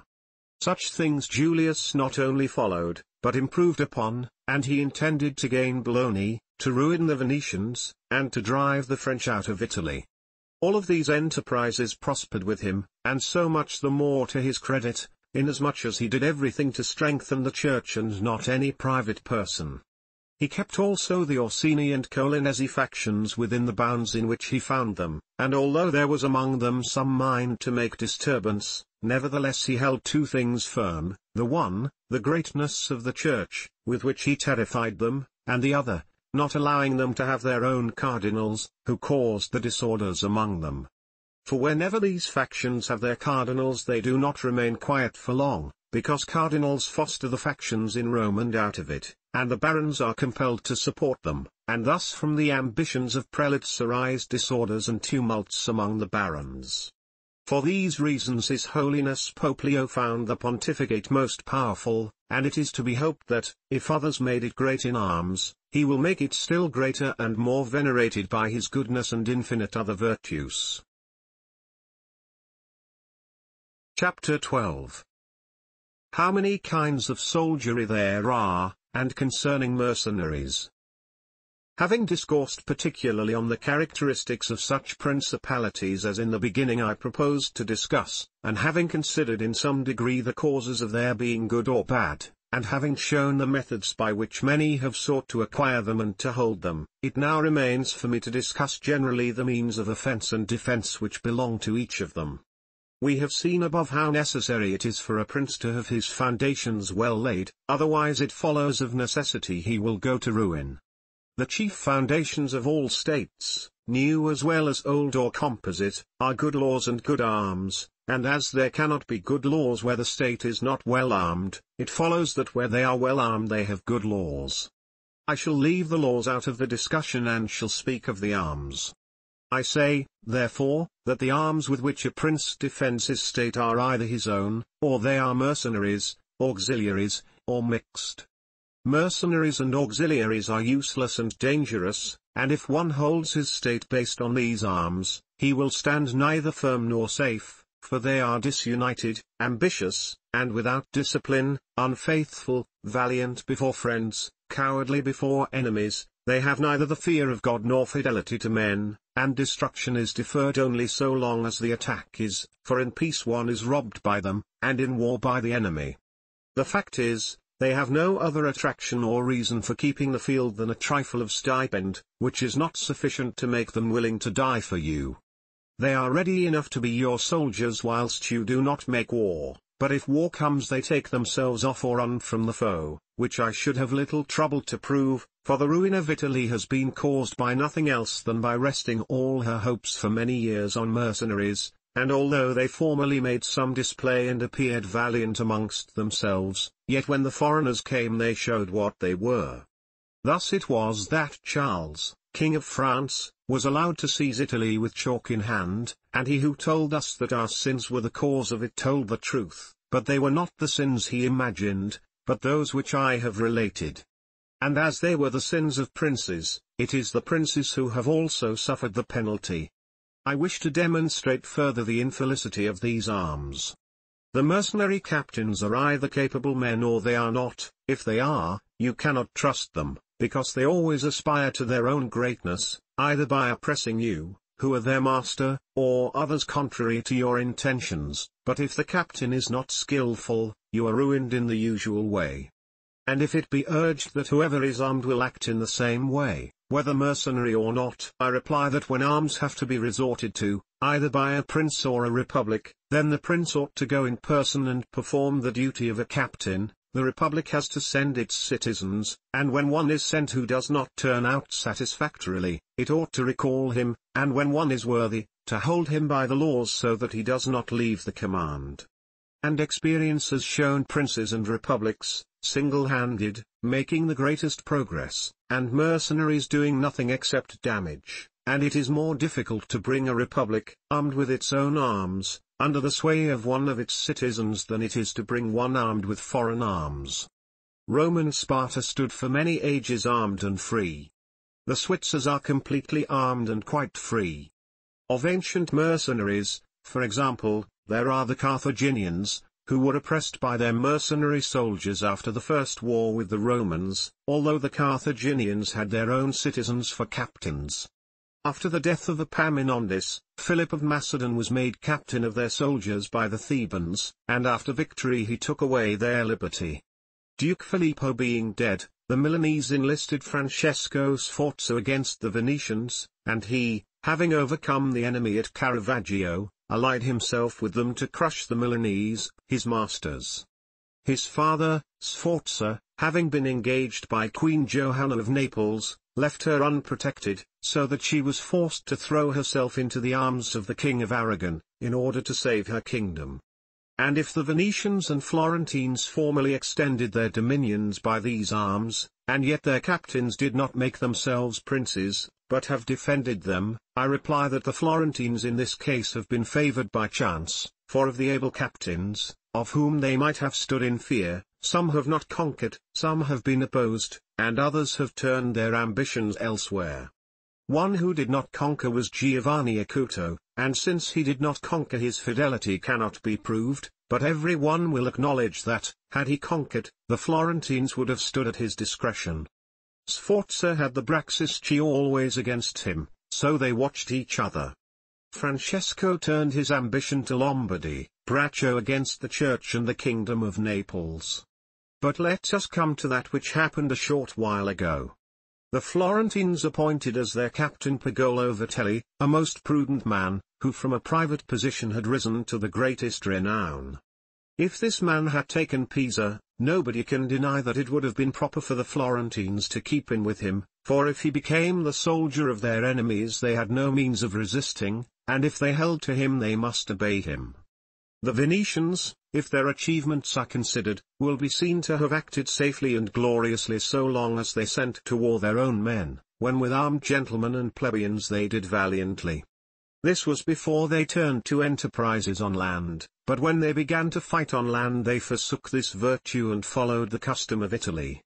And in the beginning of their expansion on land, through not having much territory, and because of their great reputation, they had not much to fear from their captains. But when they expanded, as under Carmignuola, they had a taste of this mistake, for, having found him a most valiant man, they beat the Duke of Milan under his leadership, and, on the other hand, knowing how lukewarm he was in the war, they feared they would no longer conquer under him, and for this reason they were not willing, nor were they able, to let him go, and so, not to lose again that which they had acquired, they were compelled, in order to secure themselves, to murder him. They had afterwards for their captains Bartolomeo de Bergamo, Roberto de San Severino, the Count of Pitigliano, and the like, under whom they had to dread loss and not gain, as happened afterwards at Vela, where in one battle they lost that which in 800 years they had acquired with so much trouble. Because from such arms conquests come but slowly, long delayed and inconsiderable, but the loss is sudden and portentous. And as with these examples I have reached Italy, which has been ruled for many years by mercenaries, I wish to discuss them more seriously, in order that, having seen their rise and progress, one may be better prepared to counteract them. You must understand that the empire has recently come to be repudiated in Italy, that the Pope has acquired more temporal power, and that Italy has been divided up into more states, for the reason that many of the great cities took up arms against their nobles, who, formerly favored by the emperor, were oppressing them, whilst the Church was favoring them so as to gain authority in temporal power. In many others their citizens became princes. From this it came to pass that Italy fell partly into the hands of the Church and of republics, and, the Church consisting of priests and the republic of citizens unaccustomed to arms, both commenced to enlist foreigners. The first who gave renown to this soldiery was Alberigo de Conio, the Romagnian. From the school of this man sprang, among others, Braccio and Sforza, who in their time were the arbiters of Italy. After these came all the other captains who till now have directed the arms of Italy, and the end of all their valor has been, that she has been overrun by Charles, robbed by Louis, ravaged by Ferdinand, and insulted by the Switzers. The principle that has guided them has been, first, to lower the credit of infantry so that they might increase their own. They did this because, subsisting on their pay and without territory, they were unable to support many soldiers, and a few infantry did not give them any authority, so they were led to employ cavalry, with a moderate force of which they were maintained and honored, and affairs were brought to such a pass that, in an army of 20,000 soldiers, there were not to be found 2,000 foot soldiers. They had, besides this, used every art to lessen fatigue and danger to themselves and their soldiers, not killing in the fray, but taking prisoners and liberating without ransom. They did not attack towns at night, nor did the garrisons of the towns attack encampments at night. They did not surround the camp either with stockade or ditch, nor did they campaign in the winter. All these things were permitted by their military rules, and devised by them to avoid, as I have said, both fatigue and dangers. Thus they have brought Italy to slavery and contempt. Chapter 13. Concerning auxiliaries, mixed soldiery, and one's own. Auxiliaries, which are the other useless arm, are employed when a prince is called in with his forces to aid and defend, as was done by Pope Julius in the most recent times, for he, having, in the enterprise against Ferrara, had poor proof of his mercenaries, turned to auxiliaries, and stipulated with Ferdinand, King of Spain, for his assistance with men and arms. These arms may be useful and good in themselves, but for him who calls them in they are always disadvantageous, for losing, one is undone, and winning, one is their captive. And although ancient histories may be full of examples, I do not wish to leave this recent one of Pope Julius II, the peril of which cannot fail to be perceived, for he, wishing to get Ferrara, threw himself entirely into the hands of the foreigner. But his good fortune brought about a third event, so that he did not reap the fruit of his rash choice, because, having his auxiliaries routed at Ravenna, and the Switzers having risen and driven out the conquerors, against all expectation, both his and others, it so came to pass that he did not become prisoner to his enemies, they having fled, nor to his auxiliaries, he having conquered by other arms than theirs. The Florentines, being entirely without arms, sent 10,000 Frenchmen to take Pisa, whereby they ran more danger than at any other time of their troubles. The Emperor of Constantinople, to oppose his neighbors, sent 10,000 Turks into Greece, who, on the war being finished, were not willing to quit. This was the beginning of the servitude of Greece to the infidels. Therefore, let him who has no desire to conquer make use of these arms, for they are much more hazardous than mercenaries, because with them the ruin is ready-made, they are all united, all yield obedience to others, but with mercenaries, when they have conquered, more time and better opportunities are needed to injure you. They are not all of one community, they are found and paid by you, and a third party, which you have made their head, is not able all at once to assume enough authority to injure you. In conclusion, in mercenaries dastardy is most dangerous, in auxiliaries, valor. The wise prince, therefore, has always avoided these arms and turned to his own, and has been willing rather to lose with them than to conquer with the others, not deeming that a real victory which is gained with the arms of others. I shall never hesitate to cite Cesare Borgia and his actions. This duke entered the Romagna with auxiliaries, taking their only French soldiers, and with them he captured Imola and Forlì, but afterwards, such forces not appearing to him reliable, he turned to mercenaries, discerning less danger in them, and enlisted the Orsini and Vitelli, whom presently, on handling and finding them doubtful, unfaithful, and dangerous, he destroyed and turned to his own men. And the difference between one and the other of these forces can easily be seen when one considers the difference there was in the reputation of the Duke, when he had the French, when he had the Orsini and Vitelli, and when he relied on his own soldiers, on whose fidelity he could always count and found it ever increasing. He was never esteemed more highly than when everyone saw that he was complete master of his own forces. I was not intending to go beyond Italian and recent examples, but I am unwilling to leave out Yero, the Syracusan, he being one of those I have named above. This man, as I have said, made head of the army by the Syracusans, soon found out that a mercenary soldiery, constituted like our Italian condottieri, was of no use, and it appearing to him that he could neither keep them nor let them go, he had them all cut to pieces, and afterwards made war with his own forces and not with aliens.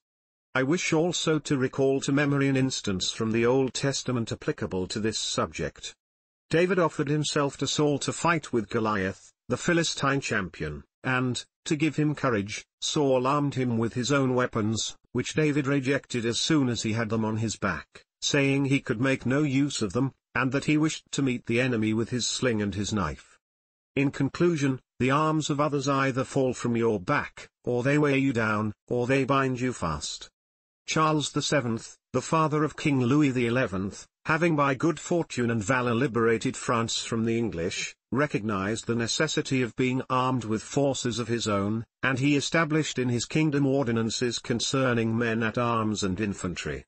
Afterwards his son, King Louis, abolished the infantry and began to enlist the Switzers, which mistake, followed by others, is, as is now seen, a source of peril to that kingdom, because, having raised the reputation of the Switzers, he has entirely diminished the value of his own arms, for he has destroyed the infantry altogether, and his men-at-arms he has subordinated to others, for, being as they are so accustomed to fight along with Switzers, it does not appear that they can now conquer without them.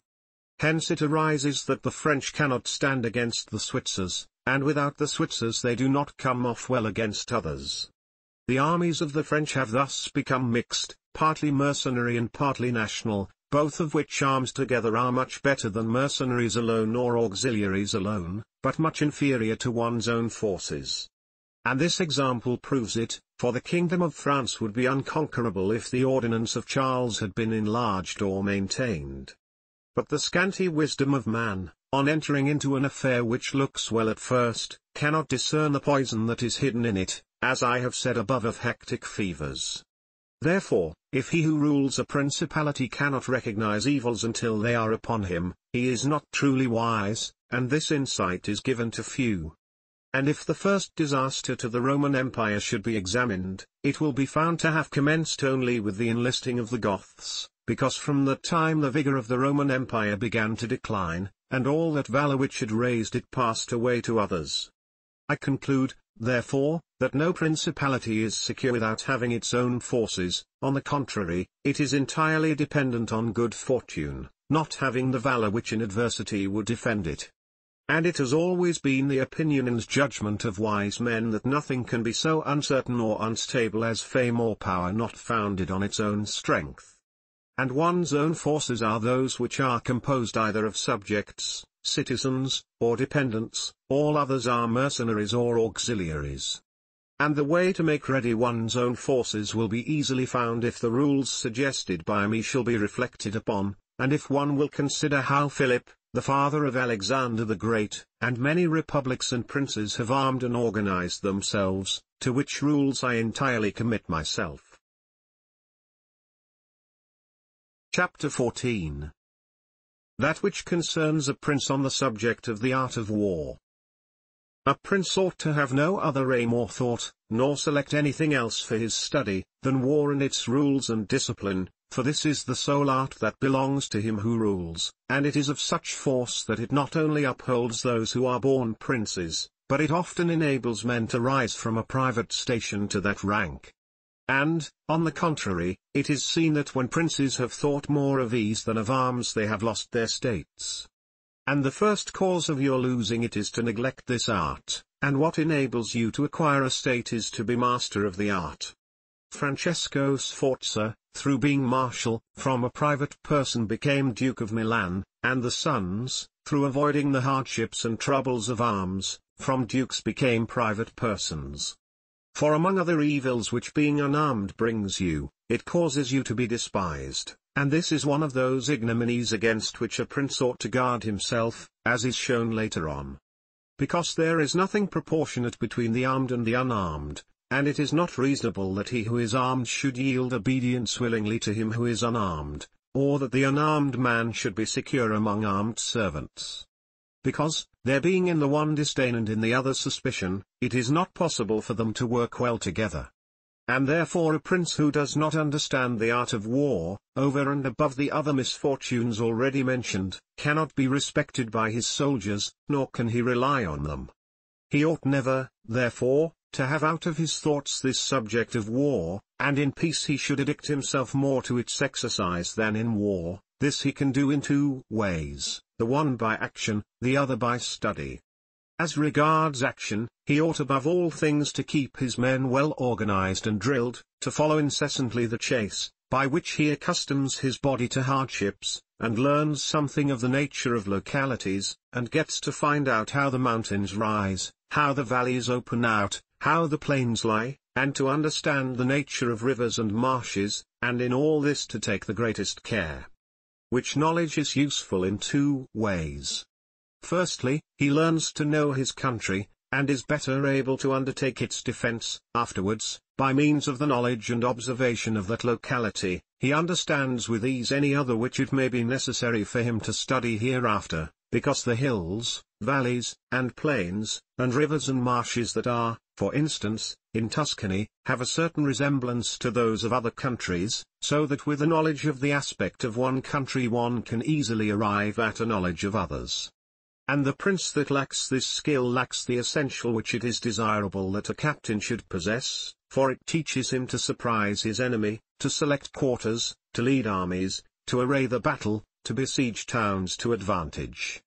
Philopoemen, prince of the Achaeans, among other praises which writers have bestowed on him, is commended because in time of peace he never had anything in his mind but the rules of war, and when he was in the country with friends, he often stopped and reasoned with them. If the enemy should be upon that hill, and we should find ourselves here with our army, with whom would be the advantage? How should one best advance to meet him, keeping the ranks? If we should wish to retreat, how ought we to pursue? And he would set forth to them, as he went, all the chances that could befall an army. He would listen to their opinion and state his, confirming it with reasons, so that by these continual discussions there could never arise, in time of war, any unexpected circumstances that he could not deal with. But to exercise the intellect the prince should read histories, and study there the actions of illustrious men, to see how they have borne themselves in war, to examine the causes of their victories and defeat, so as to avoid the latter and imitate the former, and above all do as an illustrious man did, who took as an exemplar one who had been praised and famous before him, and whose achievements and deeds he always kept in his mind, as it is said Alexander the Great imitated Achilles, Caesar Alexander, Scipio Cyrus. And whoever reads the life of Cyrus, written by Xenophon, will recognize afterwards in the life of Scipio how that imitation was his glory, and how in chastity, affability, humanity, and liberality Scipio conformed to those things which have been written of Cyrus by Xenophon. A wise prince ought to observe some such rules, and never in peaceful times stand idle, but increase his resources with industry in such a way that they may be available to him in adversity, so that if fortune chances it may find him prepared to resist her blows. Chapter 15. Concerning things for which men, and especially princes, are praised or blamed. It remains now to see what ought to be the rules of conduct for a prince towards subject and friends. And as I know that many have written on this point, I expect I shall be considered presumptuous in mentioning it again, especially as in discussing it I shall depart from the methods of other people. But, it being my intention to write a thing which shall be useful to him who apprehends it, it appears to me more appropriate to follow up the real truth of the matter than the imagination of it, for many have pictured republics and principalities which in fact have never been known or seen, because how one lives is so far distant from how one ought to live, that he who neglects what is done for what ought to be done, sooner effects his ruin than his preservation, for a man who wishes to act entirely up to his professions of virtue soon meets with what destroys him among so much that is evil. Hence it is necessary for a prince wishing to hold his own to know how to do wrong, and to make use of it or not according to necessity.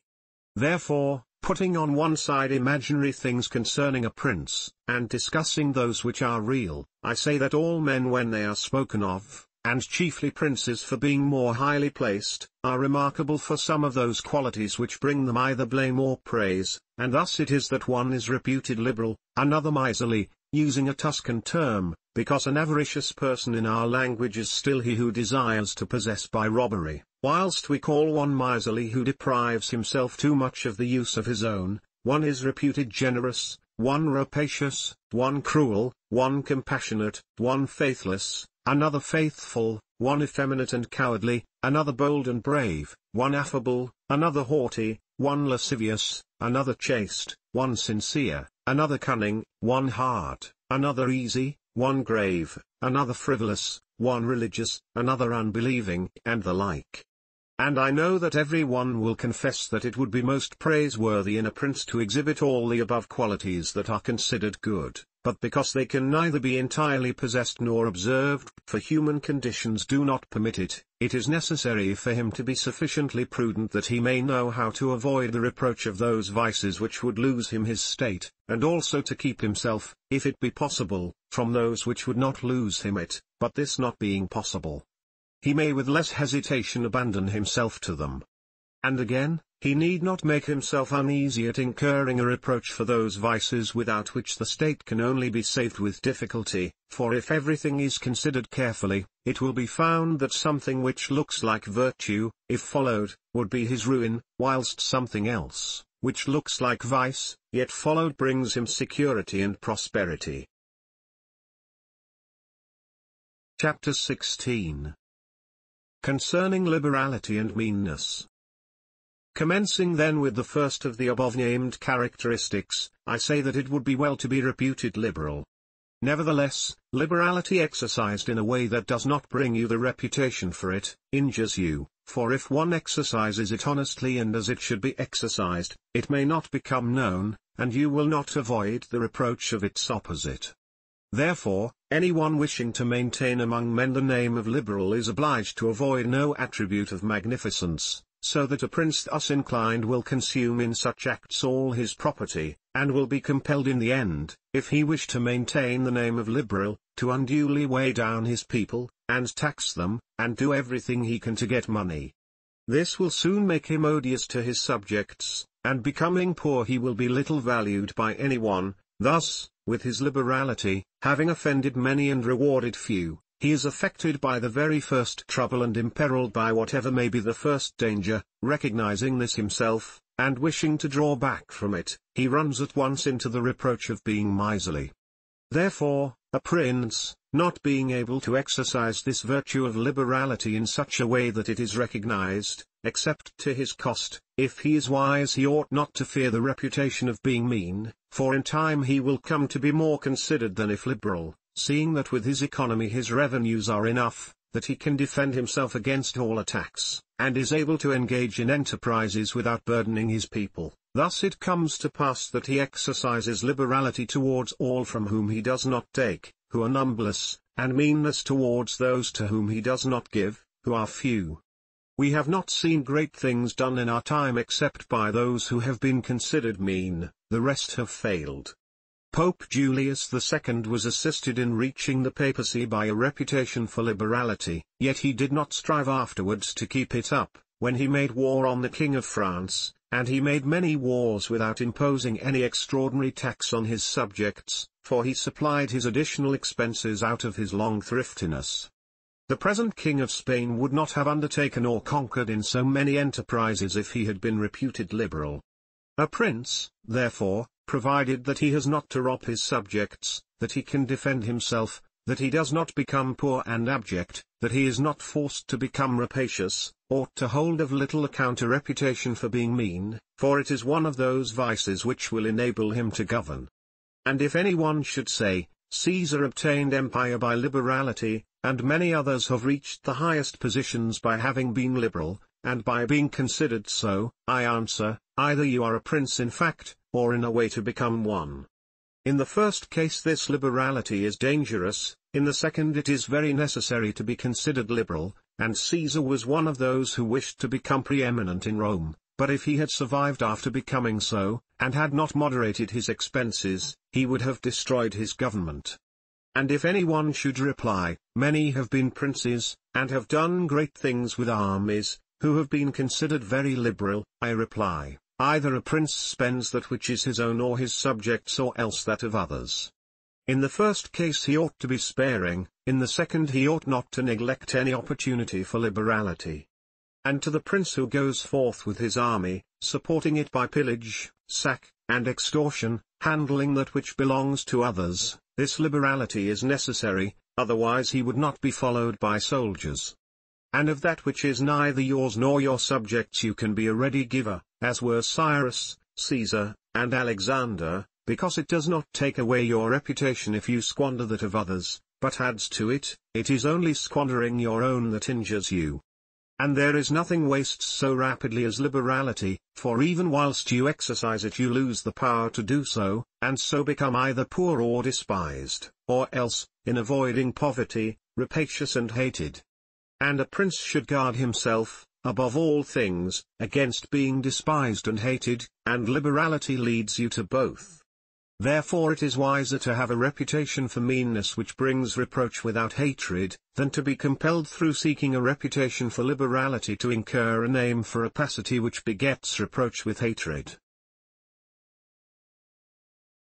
Chapter 17. Concerning cruelty and clemency, and whether it is better to be loved than feared. Coming now to the other qualities mentioned above, I say that every prince ought to desire to be considered clement and not cruel. Nevertheless he ought to take care not to misuse this clemency. Cesare Borgia was considered cruel, notwithstanding, his cruelty reconciled the Romagna, unified it, and restored it to peace and loyalty. And if this be rightly considered, he will be seen to have been much more merciful than the Florentine people, who, to avoid a reputation for cruelty, permitted Pistoia to be destroyed. Therefore a prince, so long as he keeps his subjects united and loyal, ought not to mind the reproach of cruelty, because with a few examples he will be more merciful than those who, through too much mercy, allow disorders to arise, from which follow murders or robberies, for these are wont to injure the whole people, whilst those executions which originate with a prince offend the individual only. And of all princes, it is impossible for the new prince to avoid the imputation of cruelty, owing to new states being full of dangers. Hence Virgil, through the mouth of Dido, excuses the inhumanity of Herae owing to its being new, saying, Res dura, et regnina vitas metalia cogant maliri, et late fines custo tueri. Nevertheless he ought to be slow to believe and to act, nor should he himself show fear, but proceed in a temperate manner with prudence and humanity, so that too much confidence may not make him incautious and too much distrust render him intolerable. Upon this a question arises, whether it be better to be loved than feared or feared than loved. It may be answered that one should wish to be both, but, because it is difficult to unite them in one person, it is much safer to be feared than loved, when, of the two, either must be dispensed with. Because this is to be asserted in general of men, that they are ungrateful, fickle, false, cowardly, covetous, and as long as you succeed they are yours entirely, they will offer you their blood, property, life, and children, as is said above, when the need is far distant, but when it approaches they turn against you.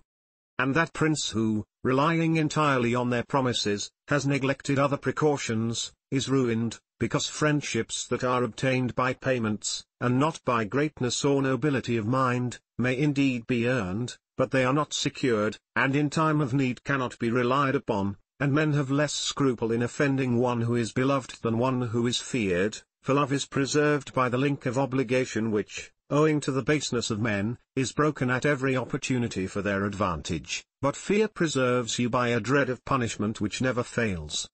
Nevertheless a prince ought to inspire fear in such a way that, if he does not win love, he avoids hatred, because he can endure very well being feared whilst he is not hated, which will always be as long as he abstains from the property of his citizens and subjects and from their women.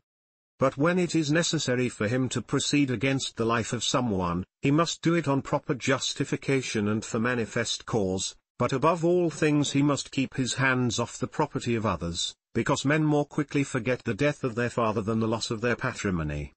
Besides, pretexts for taking away the property are never wanting, for he who has once begun to live by robbery will always find pretexts for seizing what belongs to others, but reasons for taking life, on the contrary, are more difficult to find and soon elapse. But when a prince is with his army, and has under control a multitude of soldiers, then it is quite necessary for him to disregard the reputation of cruelty, for without it he would never hold his army united or disposed to its duties. Among the wonderful deeds of Hannibal this one is enumerated, that having led an enormous army, composed of many various races of men, to fight in foreign lands, no dissensions arose either among them or against the prince, whether in his bad or in his good fortune.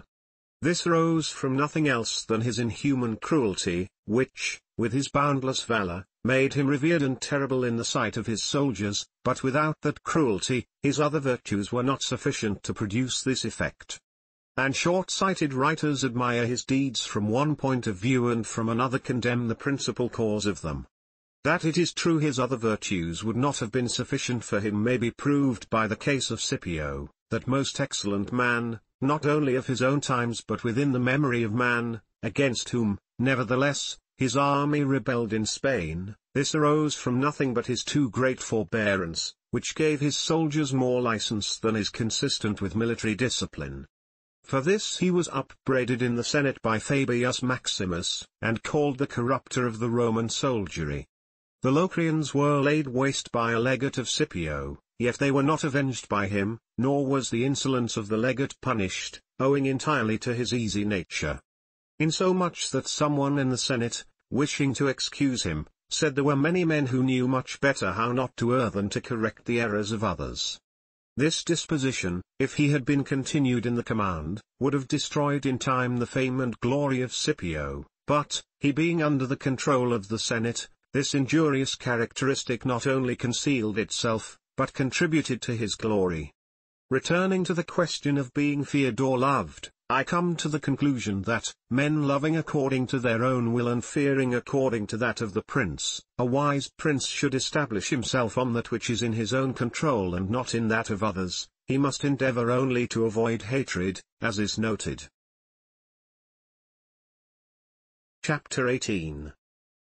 Concerning the way in which princes should keep faith. Every one admits how praiseworthy it is in a prince to keep faith, and to live with integrity and not with craft. Nevertheless our experience has been that those princes who have done great things have held good faith of little account, and have known how to circumvent the intellect of men by craft, and in the end have overcome those who have relied on their word. You must know there are two ways of contesting, the one by the law, the other by force. The first method is proper to men, the second to beasts. But because the first is frequently not sufficient, it is necessary to have recourse to the second. Therefore it is necessary for a prince to understand how to avail himself of the beast and the man.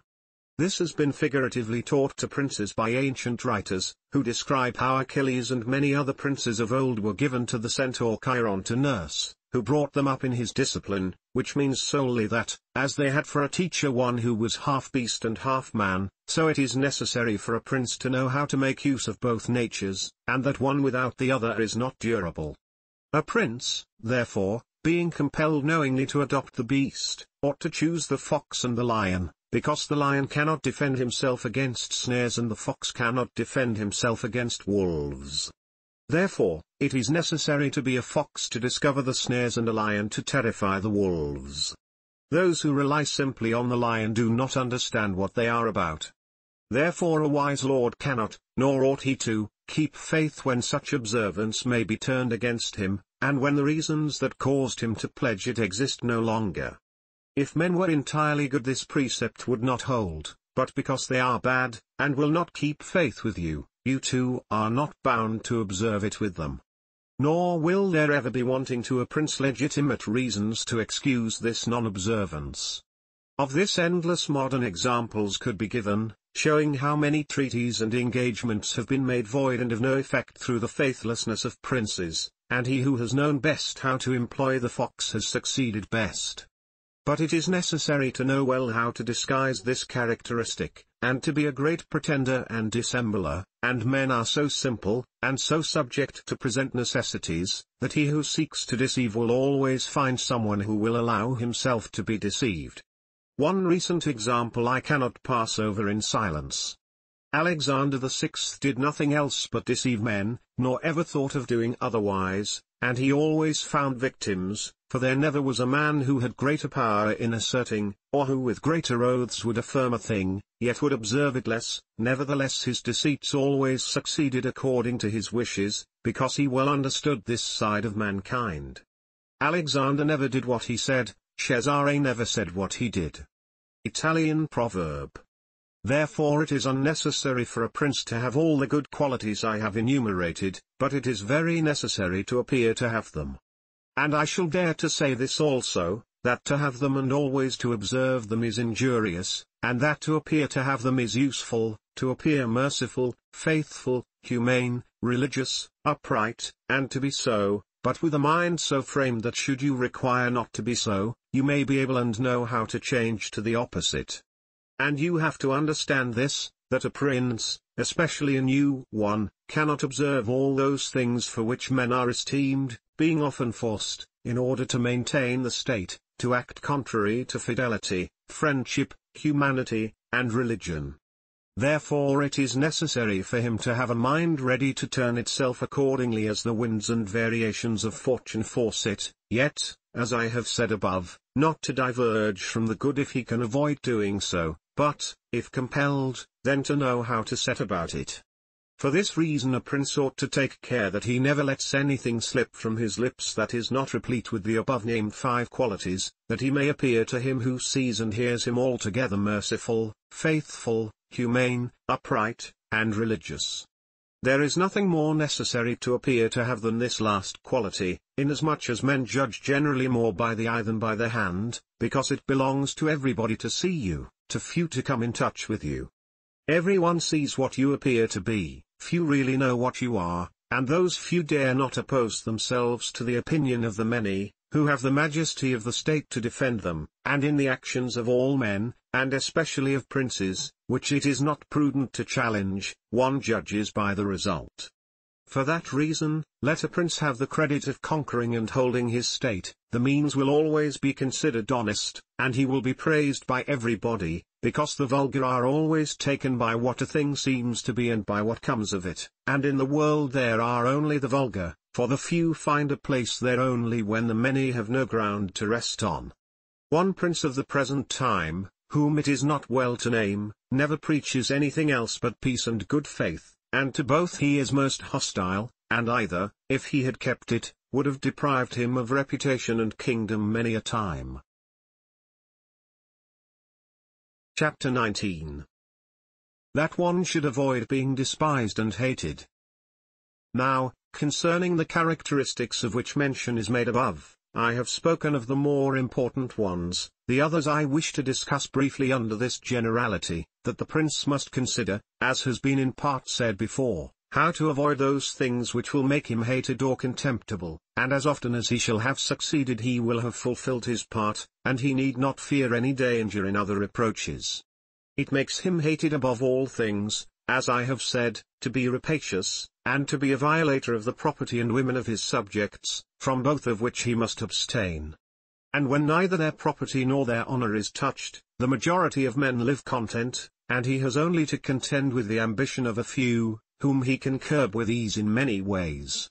It makes him contemptible to be considered fickle, frivolous, effeminate, mean-spirited, irresolute, from all of which a prince should guard himself as from a rock, and he should endeavor to show in his actions greatness, courage, gravity, and fortitude, and in his private dealings with his subjects let him show that his judgments are irrevocable, and maintain himself in such reputation that no one can hope either to deceive him or to get round him. That prince is highly esteemed who conveys this impression of himself, and he who is highly esteemed is not easily conspired against, for, provided it is well known that he is an excellent man and revered by his people, he can only be attacked with difficulty. For this reason a prince ought to have two fears, one from within, on account of his subjects, the other from without, on account of external powers. From the latter he is defended by being well armed and having good allies, and if he is well armed he will have good friends, and affairs will always remain quiet within when they are quiet without, unless they should have been already disturbed by conspiracy, and even should affairs outside be disturbed, if he has carried out his preparations and has lived as I have said, as long as he does not despair, he will resist every attack, as I said Nabi the Spartan did. But concerning his subjects, when affairs outside are disturbed he has only to fear that they will conspire secretly, from which a prince can easily secure himself by avoiding being hated and despised, and by keeping the people satisfied with him, which it is most necessary for him to accomplish, as I said above at length. And one of the most efficacious remedies that a prince can have against conspiracies is not to be hated and despised by the people, for he who conspires against a prince always expects to please them by his removal, but when the conspirator can only look forward to offending them, he will not have the courage to take such a course, for the difficulties that confront a conspirator are infinite. And as experience shows, many have been the conspiracies, but few have been successful, because he who conspires cannot act alone, nor can he take a companion except from those whom he believes to be malcontents, and as soon as you have opened your mind to a malcontent you have given him the material with which to content himself, for by denouncing you he can look for every advantage, so that, seeing the gain from this course to be assured, and seeing the other to be doubtful and full of dangers, he must be a very rare friend, or a thoroughly obstinate enemy of the prince, to keep faith with you.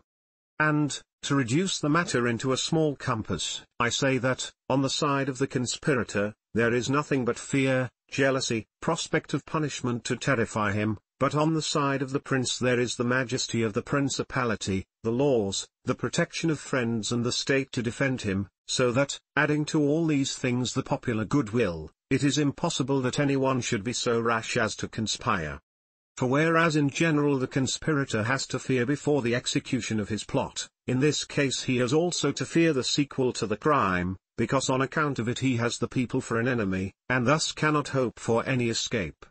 Endless examples could be given on this subject, but I will be content with one, brought to pass within the memory of our fathers.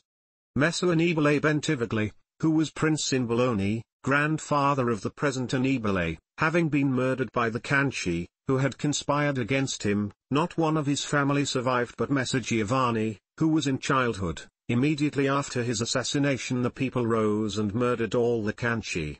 This sprung from the popular goodwill which the house of Bentivogli enjoyed in those days in Bologna, which was so great that, although none remained there after the death of Annibale who was able to rule the state, the Bolognese, having information that there was one of the Bentivogli family in Florence, who up to that time had been considered the son of a blacksmith, sent to Florence for him and gave him the government of their city, and it was ruled by him until Messer Giovanni came in due course to the government.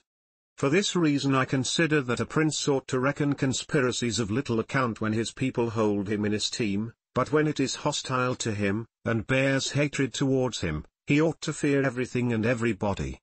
And well-ordered states and wise princes have taken every care not to drive the nobles to desperation, and to keep the people satisfied and contented, for this is one of the most important objects a prince can have. Among the best ordered and governed kingdoms of our times is France, and in it are found many good institutions on which depend the liberty and security of the king. Of these the first is the Parliament and its authority, because he who founded the kingdom, knowing the ambition of the nobility and their boldness, considered that a bit to their mouths would be necessary to hold them in, and, on the other side, knowing the hatred of the people, founded in fear, against the nobles, he wished to protect them. Yet he was not anxious for this to be the particular care of the king, therefore, to take away the reproach which he would be liable to from the nobles for favoring the people, and from the people for favoring the nobles, he set up an arbiter, who should be one who could beat down the great and favor the lesser without reproach to the king. neither could you have a better or a more prudent arrangement, or a greater source of security to the king and kingdom. From this one can draw another important conclusion, that princes ought to leave affairs of reproach to the management of others, and keep those of grace in their own hands. And further, I consider that a prince ought to cherish the nobles, but not so as to make himself hated by the people. It may appear, perhaps, to some who have examined the lives and deaths of the Roman emperors that many of them would be an example contrary to my opinion, seeing that some of them lived nobly and showed great qualities of soul, nevertheless they have lost their empire or have been killed by subjects who have conspired against them.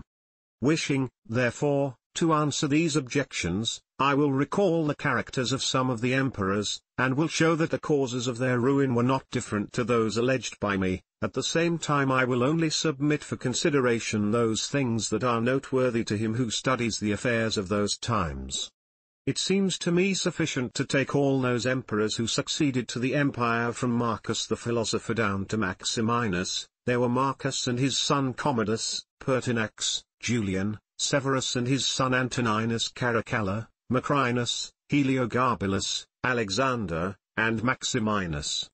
There is first to note that, whereas in other principalities the ambition of the nobles and the insolence of the people only have to be contended with, the Roman emperors had a third difficulty in having to put up with the cruelty and avarice of their soldiers, a matter so beset with difficulties that it was the ruin of many, for it was a hard thing to give satisfaction both to soldiers and people, because the people loved peace, and for this reason they loved the unaspiring prince, whilst the soldiers loved the warlike prince who was bold, cruel, and rapacious, which qualities they were quite willing he should exercise upon the people, so that they could get double pay and give vent to their own greed and cruelty. Hence it arose that those emperors were always overthrown who, either by birth or training, had no great authority, and most of them, especially those who came new to the principality, recognizing the difficulty of these two opposing humours, were inclined to give satisfaction to the soldiers, caring little about injuring the people. Which course was necessary, because, as princes cannot help being hated by someone, they ought, in the first place, to avoid being hated by everyone, and when they cannot compass this, they ought to endeavour with the utmost diligence to avoid the hatred of the most powerful. Therefore, those emperors who through inexperience had need of special favour adhered more readily to the soldiers than to the people, a course which turned out advantageous to them or not, accordingly as the prince knew how to maintain authority over them. From these causes it arose that Marcus, Pertinax, and Alexander, being all men of modest life, lovers of justice, enemies to cruelty, humane, and benignant, came to a sad end except Marcus. He alone lived and died honoured, because he had succeeded to the throne by hereditary title, and owed nothing either to the soldiers or the people, and afterwards, being possessed of many virtues which made him respected, he always kept both orders in their places whilst he lived, and was neither hated nor despised. But Pertinax was created emperor against the wishes of the soldiers, who, being accustomed to live licentiously under Commodus, could not endure the honest life to which Pertinax wished to reduce them. Thus, having given cause for hatred, to which hatred there was added contempt for his old age, he was overthrown at the very beginning of his administration.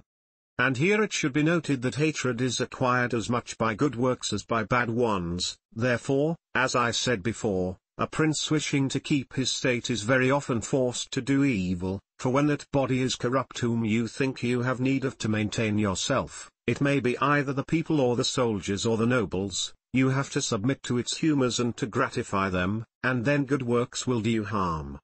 But let us come to Alexander, who was a man of such great goodness, that among the other praises which are accorded him is this, that in the 14 years he held the empire no one was ever put to death by him unjudged. Nevertheless, being considered effeminate and a man who allowed himself to be governed by his mother, he became despised, the army conspired against him, and murdered him. Turning now to the opposite characters of Commodus, Severus, Antoninus Caracalla, and Maximinus, you will find them all cruel and rapacious men who, to satisfy their soldiers, did not hesitate to commit every kind of iniquity against the people, and all, except Severus, came to a bad end, but in Severus there was so much valor that, keeping the soldiers friendly, although the people were oppressed by him, he reigned successfully, for his valor made him so much admired in the sight of the soldiers and people that the latter were kept in a way astonished and awed and the former respectful and satisfied. And because the actions of this man, as a new prince, were great, I wish to show briefly that he knew well how to counterfeit the fox and the lion, which natures, as I said above, it is necessary for a prince to imitate. Knowing the sloth of the Emperor Julian, he persuaded the army in Sclavonia, of which he was captain, that it would be right to go to Rome and avenge the death of Pertinax, who had been killed by the praetorian soldiers, and under this pretext, without appearing to aspire to the throne, he moved the army on Rome, and reached Italy before it was known that he had started. On his arrival at Rome, the Senate, through fear, elected him emperor and killed Julian. After this there remained for Severus, who wished to make himself master of the whole empire, two difficulties, one in Asia, where Niger, head of the Asiatic army, had caused himself to be proclaimed emperor, the other in the west where Albinus was, who also aspired to the throne. And as he considered it dangerous to declare himself hostile to both, he decided to attack Niger and to deceive Albinus. To the latter he wrote that, being elected emperor by the Senate, he was willing to share that dignity with him and sent him the title of Caesar, and, moreover, that the Senate had made Albinus his colleague, which things were accepted by Albinus as true. But after Severus had conquered and killed Niger, and settled Oriental affairs, he returned to Rome and complained to the Senate that Albinus, little recognizing the benefits that he had received from him, had by treachery sought to murder him, and for this ingratitude he was compelled to punish him. Afterwards he sought him out in France, and took from him his government and life. He who will, therefore, carefully examine the actions of this man will find him a most valiant lion and a most cunning fox, he will find him feared and respected by every one, and not hated by the army, and it need not be wondered at that he, a new man, was able to hold the empire so well, because his supreme renown always protected him from that hatred which the people might have conceived against him for his violence. But his son Antoninus was a most eminent man, and had very excellent qualities, which made him admirable in the sight of the people and acceptable to the soldiers, for he was a warlike man, most enduring of fatigue, a despiser of all delicate food and other luxuries, which caused him to be beloved by the armies. Nevertheless, his ferocity and cruelties were so great and so unheard of that, after endless single murders, he killed a large number of the people of Rome and all those of Alexandria. He became hated by the whole world, and also feared by those he had around him, to such an extent that he was murdered in the midst of his army by a centurion. And here it must be noted that such like deaths, which are deliberately inflicted with a resolved and desperate courage, cannot be avoided by princes, because anyone who does not fear to die can inflict them, but a prince may fear them the less because they are very rare. He has only to be careful not to do any grave injury to those whom he employs or has around him in the service of the state. Antoninus had not taken this care, but had contumeliously killed a brother of that centurion, whom also he daily threatened, yet retained in his bodyguard, which, as it turned out, was a rash thing to do, and proved the emperor's ruin.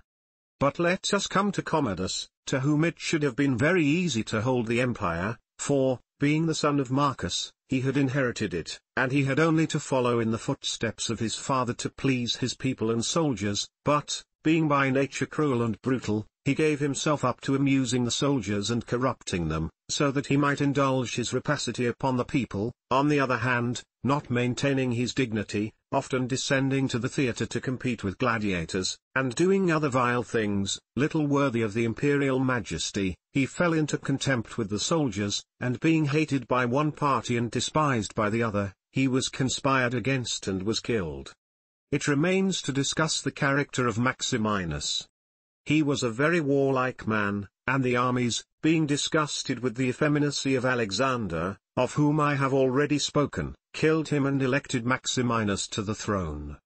This he did not possess for long, for two things made him hated and despised, the one, his having kept sheep in Thrace, which brought him into contempt, it being well known to all, and considered a great indignity by every one, and the other, his having at the accession to his dominions deferred going to Rome and taking possession of the imperial seat. He had also gained a reputation for the utmost ferocity by having, through his prefects in Rome and elsewhere in the empire, practiced many cruelties, so that the whole world was moved to anger at the meanness of his birth and to fear at his barbarity.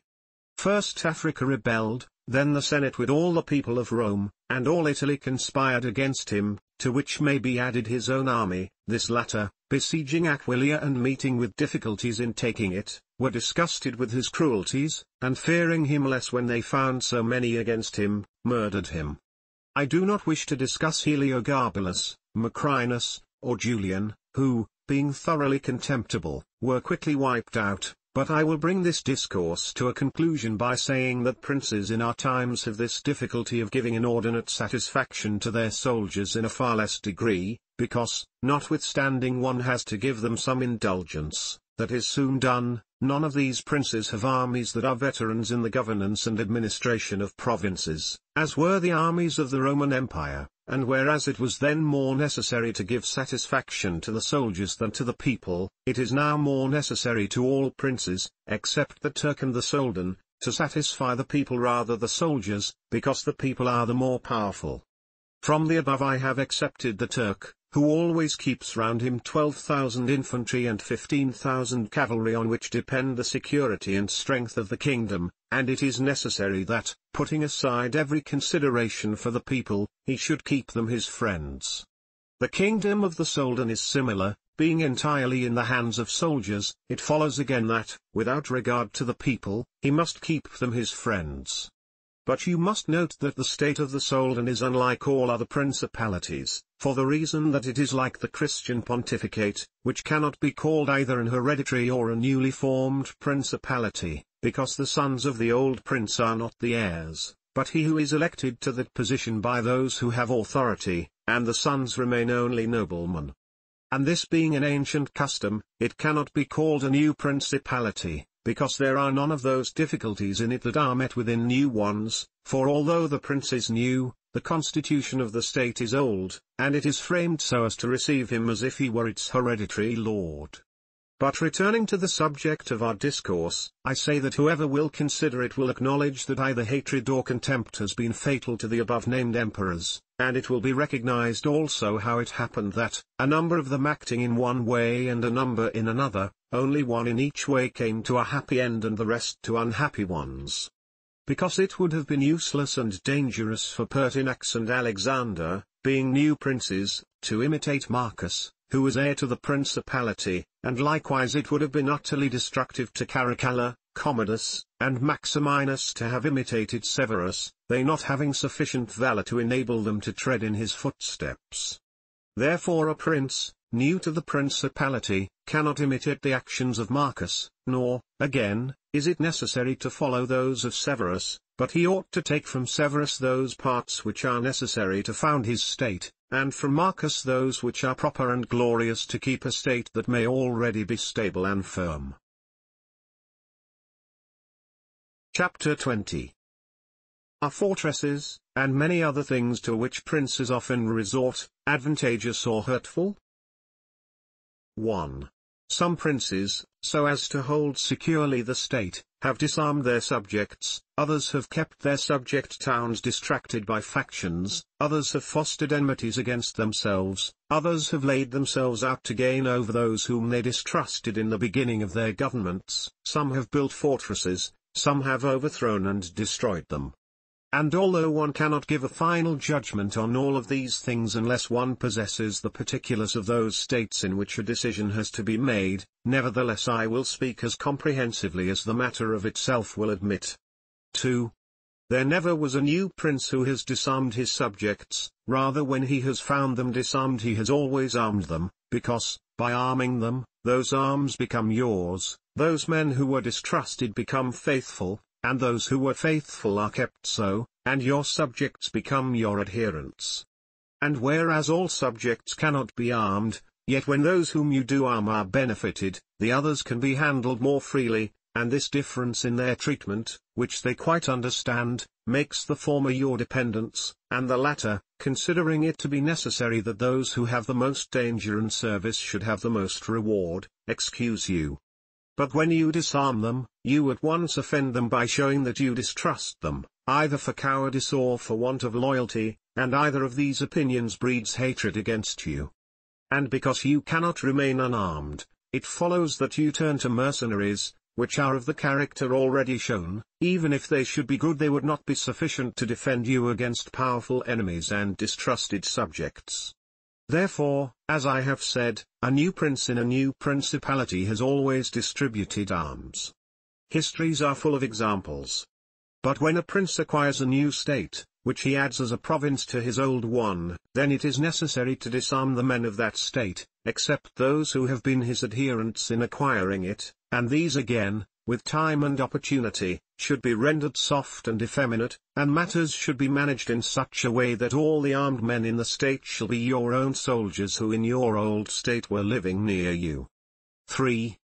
Our forefathers, and those who were reckoned wise, were accustomed to say that it was necessary to hold Pistoia by factions and Pisa by fortresses, and with this idea they fostered quarrels in some of their tributary towns so as to keep possession of them the more easily. This may have been well enough in those times when Italy was in a way balanced, but I do not believe that it can be accepted as a precept for today, because I do not believe that factions can ever be of use. Rather it is certain that when the enemy comes upon you in divided cities you are quickly lost, because the weakest party will always assist the outside forces and the other will not be able to resist.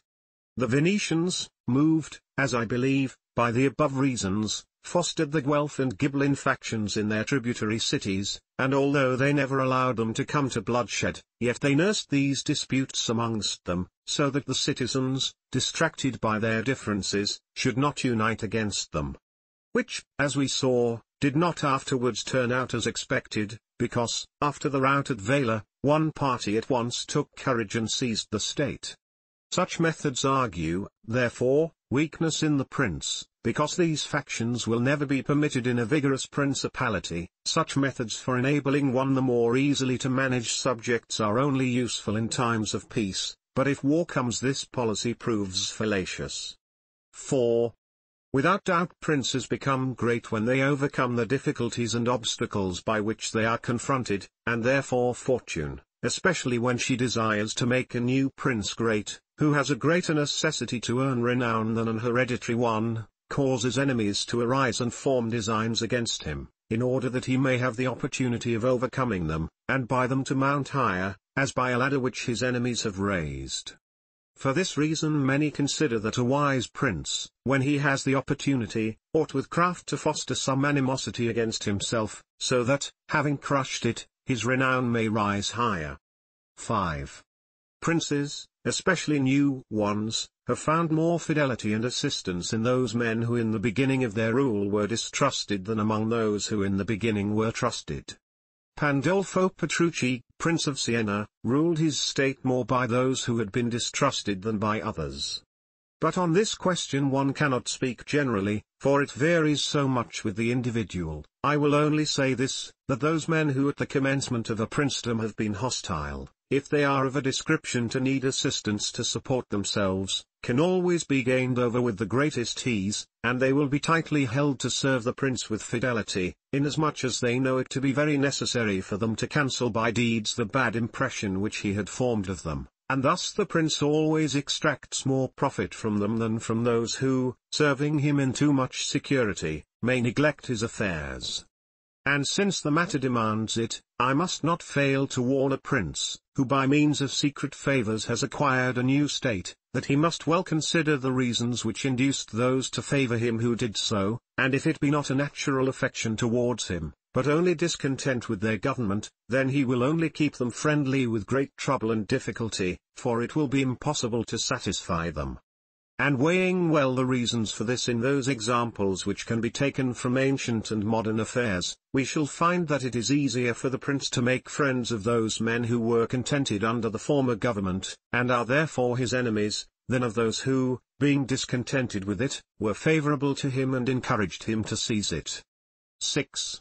It has been a custom with princes, in order to hold their states more securely, to build fortresses that may serve as a bridle and bit to those who might design to work against them, and as a place of refuge from a first attack. I praise this system because it has been made use of formerly. Notwithstanding that, Messer Niccolò Vitelli in our times has been seen to demolish 2 fortresses in Città di Castello so that he might keep that state, Guido Ubaldo, Duke of Urbino, on returning to his dominion, whence he had been driven by Cesare Borgia, razed to the foundations all the fortresses in that province, and considered that without them it would be more difficult to lose it. The Bentivogli returning to Bologna came to a similar decision. Fortresses, therefore, are useful or not according to circumstances. If they do you good in one way they injure you in another. And this question can be reasoned thus: the prince who has more to fear from the people than from foreigners ought to build fortresses, but he who has more to fear from foreigners than from the people ought to leave them alone. The castle of Milan, built by Francesco Sforza, has made, and will make, more trouble for the house of Sforza than any other disorder in the state. For this reason the best possible fortress is, not to be hated by the people, because, although you may hold the fortresses, yet they will not save you if the people hate you, for there will never be wanting foreigners to assist a people who have taken arms against you. It has not been seen in our times that such fortresses have been of use to any prince, unless to the Countess of Forlì, when the Count Girolamo, her consort, was killed, for by that means she was able to withstand the popular attack and wait for assistance from Milan, and thus recover her state, and the posture of affairs was such at that time that the foreigners could not assist the people. But fortresses were of little value to her afterwards when Cesare Borgia attacked her, and when the people, her enemy, were allied with foreigners. Therefore, it would have been safer for her, both then and before, not to have been hated by the people than to have had the fortresses. All these things considered then, I shall praise him who builds fortresses as well as him who does not, and I shall blame whoever, trusting in them, cares little about being hated by the people. Chapter 21. How a Prince should conduct himself so as to gain renown. Nothing makes a prince so much esteemed as great enterprises and setting a fine example. We have in our time Ferdinand of Aragon, the present King of Spain. He can almost be called a new prince, because he has risen, by fame and glory, from being an insignificant king to be the foremost king in Christendom, and if you will consider his deeds you will find them all great and some of them extraordinary. In the beginning of his reign he attacked Granada, and this enterprise was the foundation of his dominions. He did this quietly at first and without any fear of hindrance, for he held the minds of the barons of Castile occupied in thinking of the war and not anticipating any innovations. Thus they did not perceive that by these means he was acquiring power and authority over them. He was able with the money of the church and of the people to sustain his armies, and by that long war to lay the foundation for the military skill which has since distinguished him. Further, always using religion as a plea, so as to undertake greater schemes, he devoted himself with pious cruelty to driving out and clearing his kingdom of the Moors, nor could there be a more admirable example, nor one more heir. Under this same cloak he assailed Africa, he came down on Italy, he has finally attacked France, and thus his achievements and designs have always been great, and have kept the minds of his people in suspense and admiration and occupied with the issue of them. And his actions have arisen in such a way, one out of the other, that men have never been given time to work steadily against him. Again, it much assists a prince to set unusual examples in internal affairs, similar to those which are related of Messer Bernabo de Milano, who, when he had the opportunity, by anyone in civil life doing some extraordinary thing, either good or bad, would take some method of rewarding or punishing him, which would be much spoken about.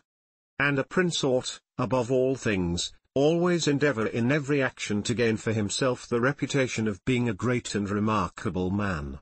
A prince is also respected when he is either a true friend or a downright enemy, that is to say, when, without any reservation, he declares himself in favor of one party against the other, which course will always be more advantageous than standing neutral, because if two of your powerful neighbors come to blows, they are of such a character that, if one of them conquers, you have either to fear him or not. In either case it will always be more advantageous for you to declare yourself and to make war strenuously, because, in the first case, if you do not declare yourself, you will invariably fall a prey to the conqueror, to the pleasure and satisfaction of him who has been conquered, and you will have no reasons to offer, nor anything to protect or to shelter you. Because he who conquers does not want doubtful friends who will not aid him in the time of trial, and he who loses will not harbor you because you did not willingly, sword in hand, court his fate. Antiochus went into Greece, being sent for by the Aetolians to drive out the Romans. He sent envoys to the Achaeans, who were friends of the Romans, exhorting them to remain neutral, and on the other hand the Romans urged them to take up arms. This question came to be discussed in the council of the Achaeans, where the legate of Antiochus urged them to stand neutral. To this the Roman legate answered, "As for that which has been said, that it is better and more advantageous for your state not to interfere in our war, nothing can be more erroneous, because by not interfering you will be left, without favor or consideration, the guerdon of the conqueror. Thus it will always happen that he who is not your friend will demand your neutrality, whilst he who is your friend will entreat you to declare yourself with arms. And irresolute princes, to avoid present dangers, generally follow the neutral path, and are generally ruined. But when a prince declares himself gallantly in favor of one side, if the party with whom he allies himself conquers, although the victor may be powerful and may have him at his mercy, yet he is indebted to him, and there is established a bond of amity, and men are never so shameless as to become a monument of ingratitude by oppressing you. Victories after all are never so complete that the victor must not show some regard, especially to justice.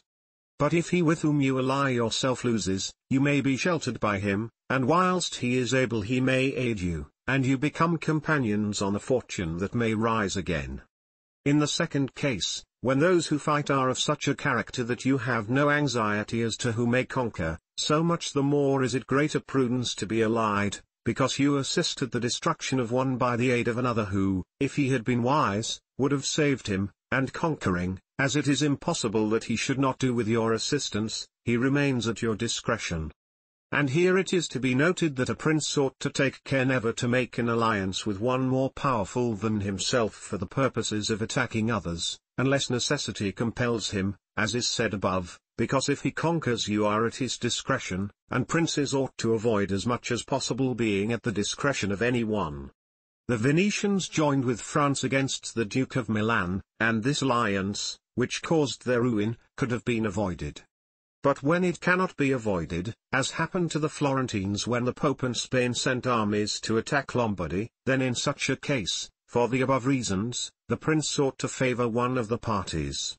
Never let any government imagine that it can choose perfectly safe courses, rather let it expect to have to take very doubtful ones, because it is found in ordinary affairs that one never seeks to avoid one trouble without running into another. But prudence consists in knowing how to distinguish the character of troubles, and for choice to take the lesser evil.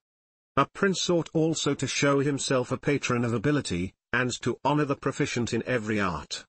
At the same time he should encourage his citizens to practice their callings peaceably, both in commerce and agriculture, and in every other following, so that the one should not be deterred from improving his possessions for fear lest they be taken away from him, or another from opening up trade for fear of taxes, but the prince ought to offer rewards to whoever wishes to do these things and designs in any way to honor his city or state.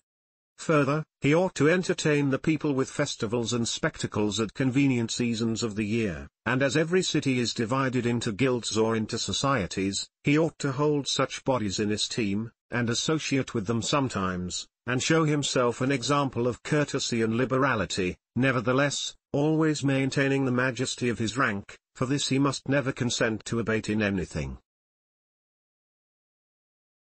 Chapter 22. Concerning the secretaries of princes.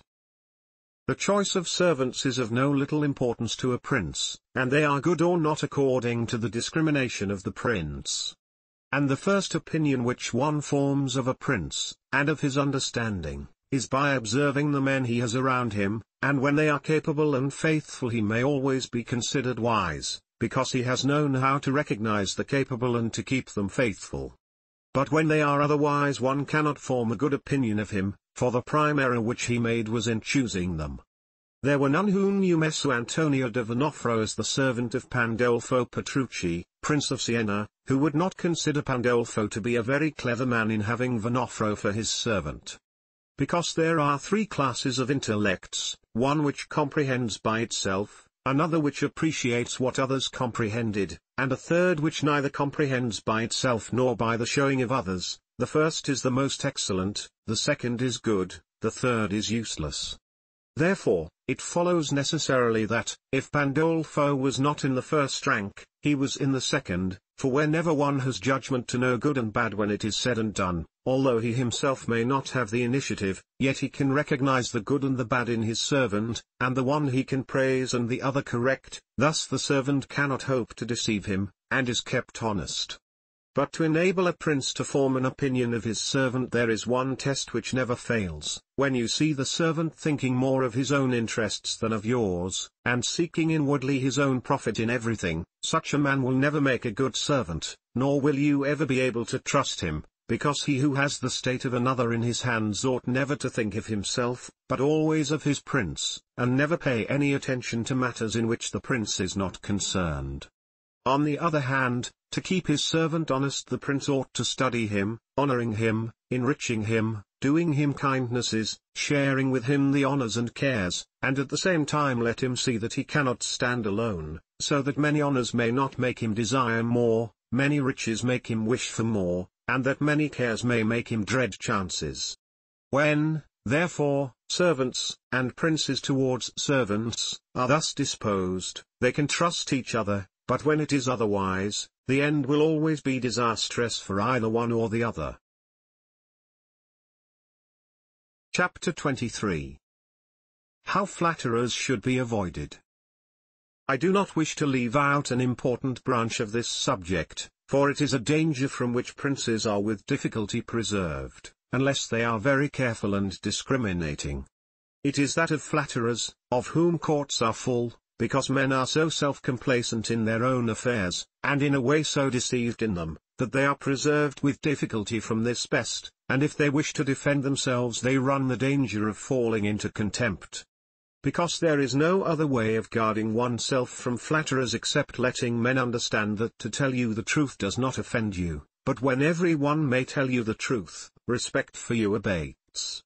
Therefore a wise prince ought to hold a third course by choosing the wise men in his state, and giving to them only the liberty of speaking the truth to him, and then only of those things of which he inquires, and of none others, but he ought to question them upon everything, and listen to their opinions, and afterwards form his own conclusions.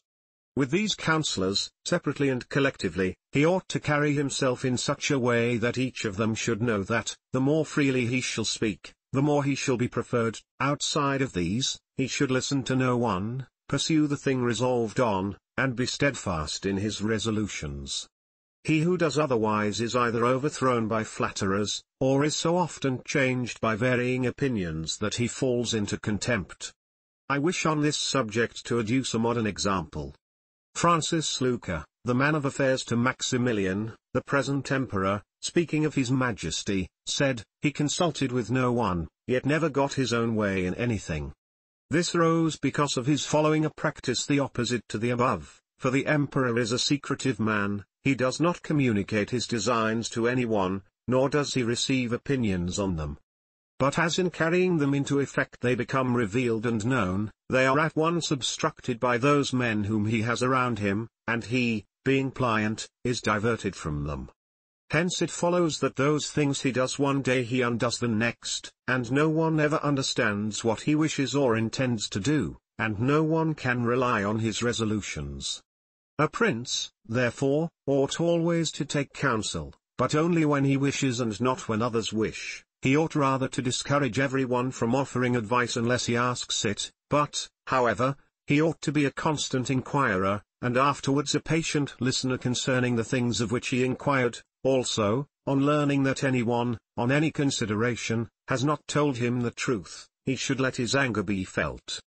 And if there are some who think that a prince who conveys an impression of his wisdom is not so through his own ability, but through the good advisers that he has around him, beyond doubt they are deceived, because this is an axiom which never fails, that a prince who is not wise himself will never take good advice, unless by chance he has yielded his affairs entirely to one person who happens to be a very prudent man. In this case indeed he may be well governed, but it would not be for long, because such a governor would in a short time take away his state from him.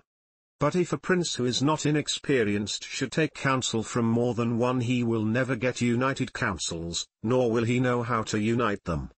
Each of the counselors will think of his own interests, and the prince will not know how to control them or to see through them. And they are not to be found otherwise, because men will always prove untrue to you unless they are kept honest by constraint. Therefore it must be inferred that good counsels, whencesoever they come, are born of the wisdom of the prince, and not the wisdom of the prince from good counsels. Chapter 24. Why the princes of Italy have lost their states. The previous suggestions, carefully observed, will enable a new prince to appear well established, and render him at once more secure and fixed in the state than if he had been long seated there.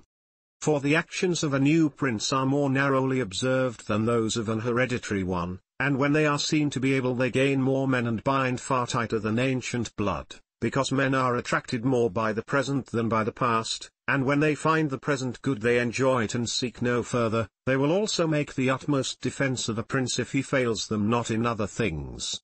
Thus it will be a double glory for him to have established a new principality, and adorned and strengthened it with good laws, good arms, good allies, and with a good example. So will it be a double disgrace to him who, born a prince, shall lose his state by want of wisdom. And if those seigneurs are considered who have lost their states in Italy in our times, such as the King of Naples, the Duke of Milan, and others, there will be found in them, firstly, one common defect in regard to arms from the causes which have been discussed at length. In the next place, some one of them will be seen, either to have had the people hostile, or if he has had the people friendly, he has not known how to secure nobles. In the absence of these defects, states that have power enough to keep an army in the field cannot be lost. Philip of Macedon, not the father of Alexander the Great, but he who was conquered by Titus Quintius, had not much territory compared to the greatness of the Romans and of Greece who attacked him, yet being a warlike man who knew how to attract the people and secure nobles, he sustained the war against his enemies for many years, and if in the end he lost the dominion of some cities, nevertheless he retained the kingdom.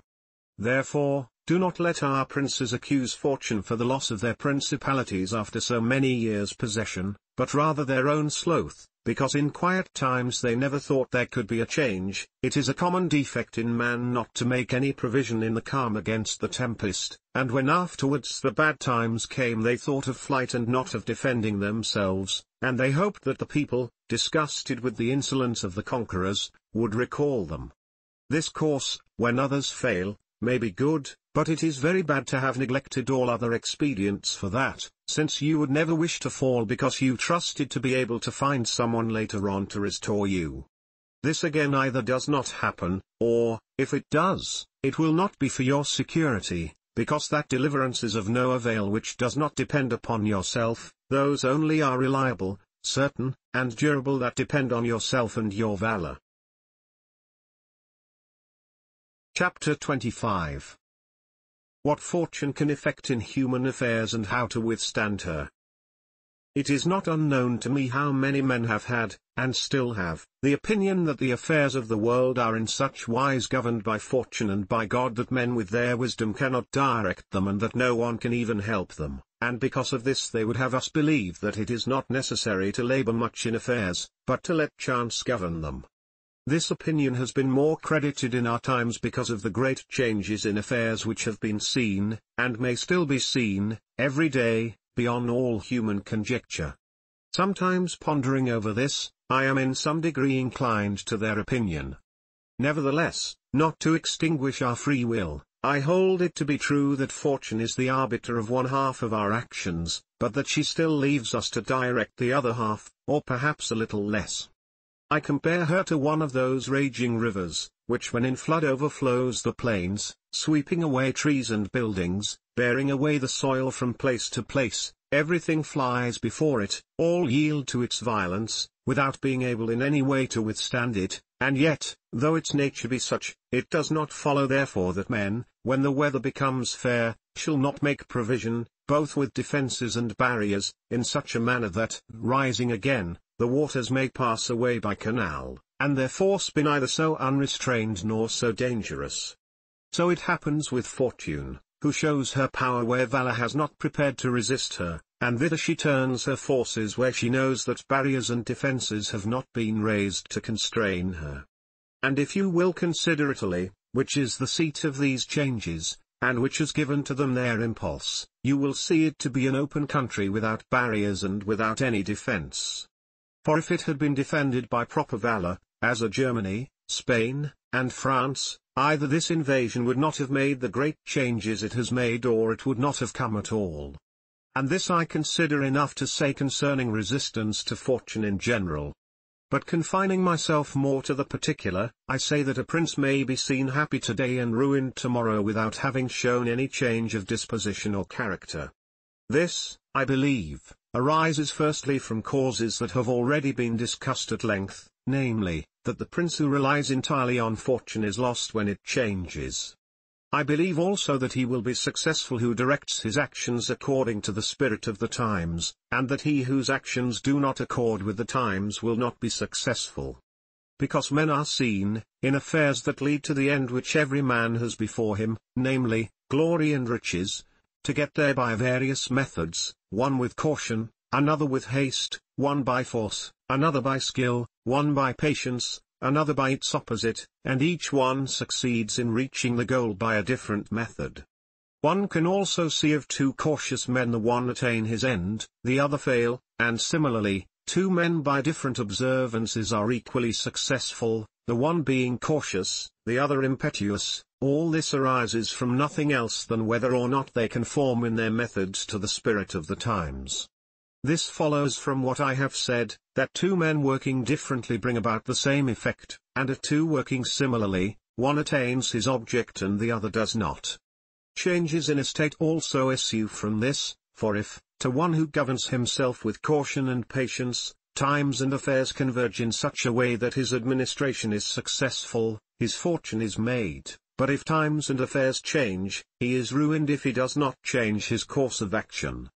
But a man is not often found sufficiently circumspect to know how to accommodate himself to the change, both because he cannot deviate from what nature inclines him to do, and also because, having always prospered by acting in one way, he cannot be persuaded that it is well to leave it, and, therefore, the cautious man, when it is time to turn adventurous, does not know how to do it, hence he is ruined, but had he changed his conduct with the times, fortune would not have changed.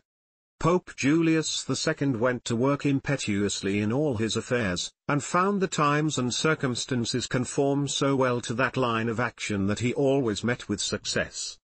Consider his first enterprise against Bologna, Messer Giovanni Bentivogli being still alive.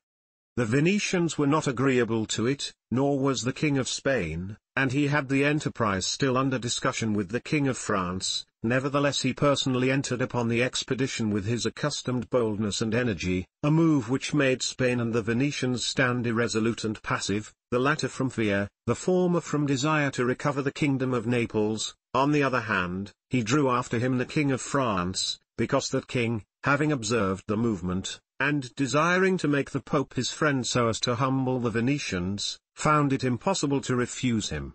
Therefore Julius with his impetuous action accomplished what no other pontiff with simple human wisdom could have done, for if he had waited in Rome until he could get away, with his plans arranged and everything fixed, as any other pontiff would have done, he would never have succeeded. Because the King of France would have made 1,000 excuses, and the others would have raised 1,000 fears. I will leave his other actions alone, as they were all alike, and they all succeeded, for the shortness of his life did not let him experience the contrary, but if circumstances had arisen which required him to go cautiously, his ruin would have followed, because he would never have deviated from those ways to which nature inclined him. I conclude, therefore, that, fortune being changeful and mankind steadfast in their ways, so long as the two are in agreement men are successful, but unsuccessful when they fall out. For my part I consider that it is better to be adventurous than cautious, because fortune is a woman, and if you wish to keep her under it is necessary to beat and ill-use her, and it is seen that she allows herself to be mastered by the adventurous rather than by those who go to work more coldly. She is, therefore, always, woman-like, a lover of young men, because they are less cautious, more violent, and with more audacity command her. Chapter 26. An exhortation to liberate Italy from the barbarians. Having carefully considered the subject of the above discourses, and wondering within myself whether the present times were propitious to a new prince, and whether there were elements that would give an opportunity to a wise and virtuous one to introduce a new order of things which would do honor to him and good to the people of this country, it appears to me that so many things concur to favor a new prince that I never knew a time more fit than the present.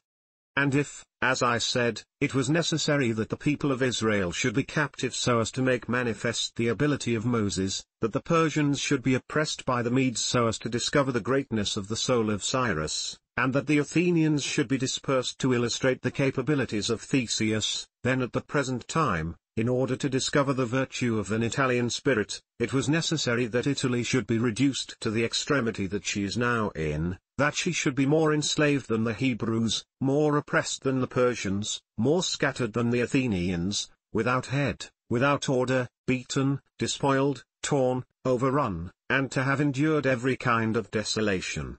Although lately some spark may have been shown by one, which made us think he was ordained by God for our redemption, nevertheless it was afterwards seen, in the height of his career, that fortune rejected him, so that Italy, left as without life, waits for him who shall yet heal her wounds and put an end to the ravaging and plundering of Lombardy, to the swindling and taxing of the kingdom and of Tuscany, and cleanse those sores that for long have festered.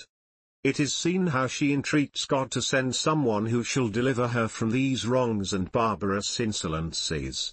It is seen also that she is ready and willing to follow a banner if only someone will raise it. Nor is there to be seen at present one in whom she can place more hope than in your illustrious house, with its valor and fortune, favored by God and by the Church of which it is now the chief, and which could be made the head of this redemption. This will not be difficult if you will recall to yourself the actions and lives of the men I have named. And although they were great and wonderful men, yet they were men, and each one of them had no more opportunity than the present offers, for their enterprises were neither more just nor easier than this, nor was God more their friend than he is yours. With us there is great justice, because that war is just which is necessary, and arms are hallowed when there is no other hope but in them. Here there is the greatest willingness, and where the willingness is great the difficulties cannot be great if you will only follow those men to whom I have directed your attention. Further than this, how extraordinarily the ways of God have been manifested beyond example, the sea is divided, a cloud has led the way, the rock has poured forth water, it has rained manna, everything has contributed to your greatness, you ought to do the rest. God is not willing to do everything, and thus take away our free will and the share of glory which belongs to us. And it is not to be wondered at if none of the above-named Italians have been able to accomplish all that is expected from your illustrious house, and if in so many revolutions in Italy, and in so many campaigns, it has always appeared as if military virtue were exhausted. This has happened because the old order of things was not good, and none of us have known how to find a new one. And nothing honors a man more than to establish new laws and new ordinances when he himself was newly risen. Such things when they are well-founded and dignified will make him revered and admired, and in Italy there are not wanting opportunities to bring such into use in every form. Here there is great valor in the limbs whilst it fails in the head. Look attentively at the duels and the hand-to-hand combats, how superior the Italians are in strength, dexterity, and subtlety. But when it comes to armies they do not bear comparison, and this springs entirely from the insufficiency of the leaders, since those who are capable are not obedient, and each one seems to himself to know, there having never been anyone so distinguished above the rest, either by valor or fortune, that others would yield to him. Hence it is that for so long a time, and during so much fighting in the past 20 years, whenever there has been an army wholly Italian, it has always given a poor account of itself. The first witness to this is Il Taro, afterwards Alessandria, Capua, Genoa, Vela, Bologna, Mestre. If, therefore, your illustrious house wishes to follow these remarkable men who have redeemed their country, it is necessary before all things, as a true foundation for every enterprise, to be provided with your own forces, because there can be no more faithful, truer, or better soldiers. And although singly they are good, altogether they will be much better when they find themselves commanded by their prince, honored by him, and maintained at his expense. Therefore it is necessary to be prepared with such arms, so that you can be defended against foreigners by Italian valor. And although Swiss and Spanish infantry may be considered very formidable, nevertheless there is a defect in both, by reason of which a third order would not only be able to oppose them, but might be relied upon to overthrow them. For the Spaniards cannot resist cavalry, and the Switzers are afraid of infantry whenever they encounter them in close combat. Owing to this, as has been and may again be seen, the Spaniards are unable to resist French cavalry, and the Switzers are overthrown by Spanish infantry. And although a complete proof of this latter cannot be shown, nevertheless there was some evidence of it at the Battle of Ravenna, when the Spanish infantry were confronted by German battalions, who follow the same tactics as the Swiss, when the Spaniards, by agility of body and with the aid of their shields, got in under the pikes of the Germans and stood out of danger, able to attack, while the Germans stood helpless, and, if the cavalry had not dashed up, all would have been over with them. It is possible, therefore, knowing the defects of both these infantries, to invent a new one, which will resist cavalry and not be afraid of infantry. This need not create a new order of arms, but a variation upon the old. And these are the kind of improvements which confer reputation and power upon a new prince. This opportunity, therefore, ought not to be allowed to pass for letting Italy at last see her liberator appear. Nor can one express the love with which he would be received in all those provinces which have suffered so much from these foreign scourings, with what thirst for revenge, with what stubborn faith, with what devotion, with what tears. What door would be closed to him? Who would refuse obedience to him? What envy would hinder him? What Italian would refuse him homage? To all of us this barbarous dominion stinks. Let, therefore, your illustrious house take up this charge with that courage and hope with which all just enterprises are undertaken, so that under its standard our native country may be ennobled, and under its auspices may be verified that saying of Petrarch, /text virtue contro al furore prendere l'arm, e fio il combatter corto, che l'antico valore negli Italici quorn ogni anche morto. Virtue against fury shall advance the fight, and ith combat soon shall put to flight, for the old Roman valor is not dead, nor in Italians' breasts extinguished. Edward Dacre, 1640.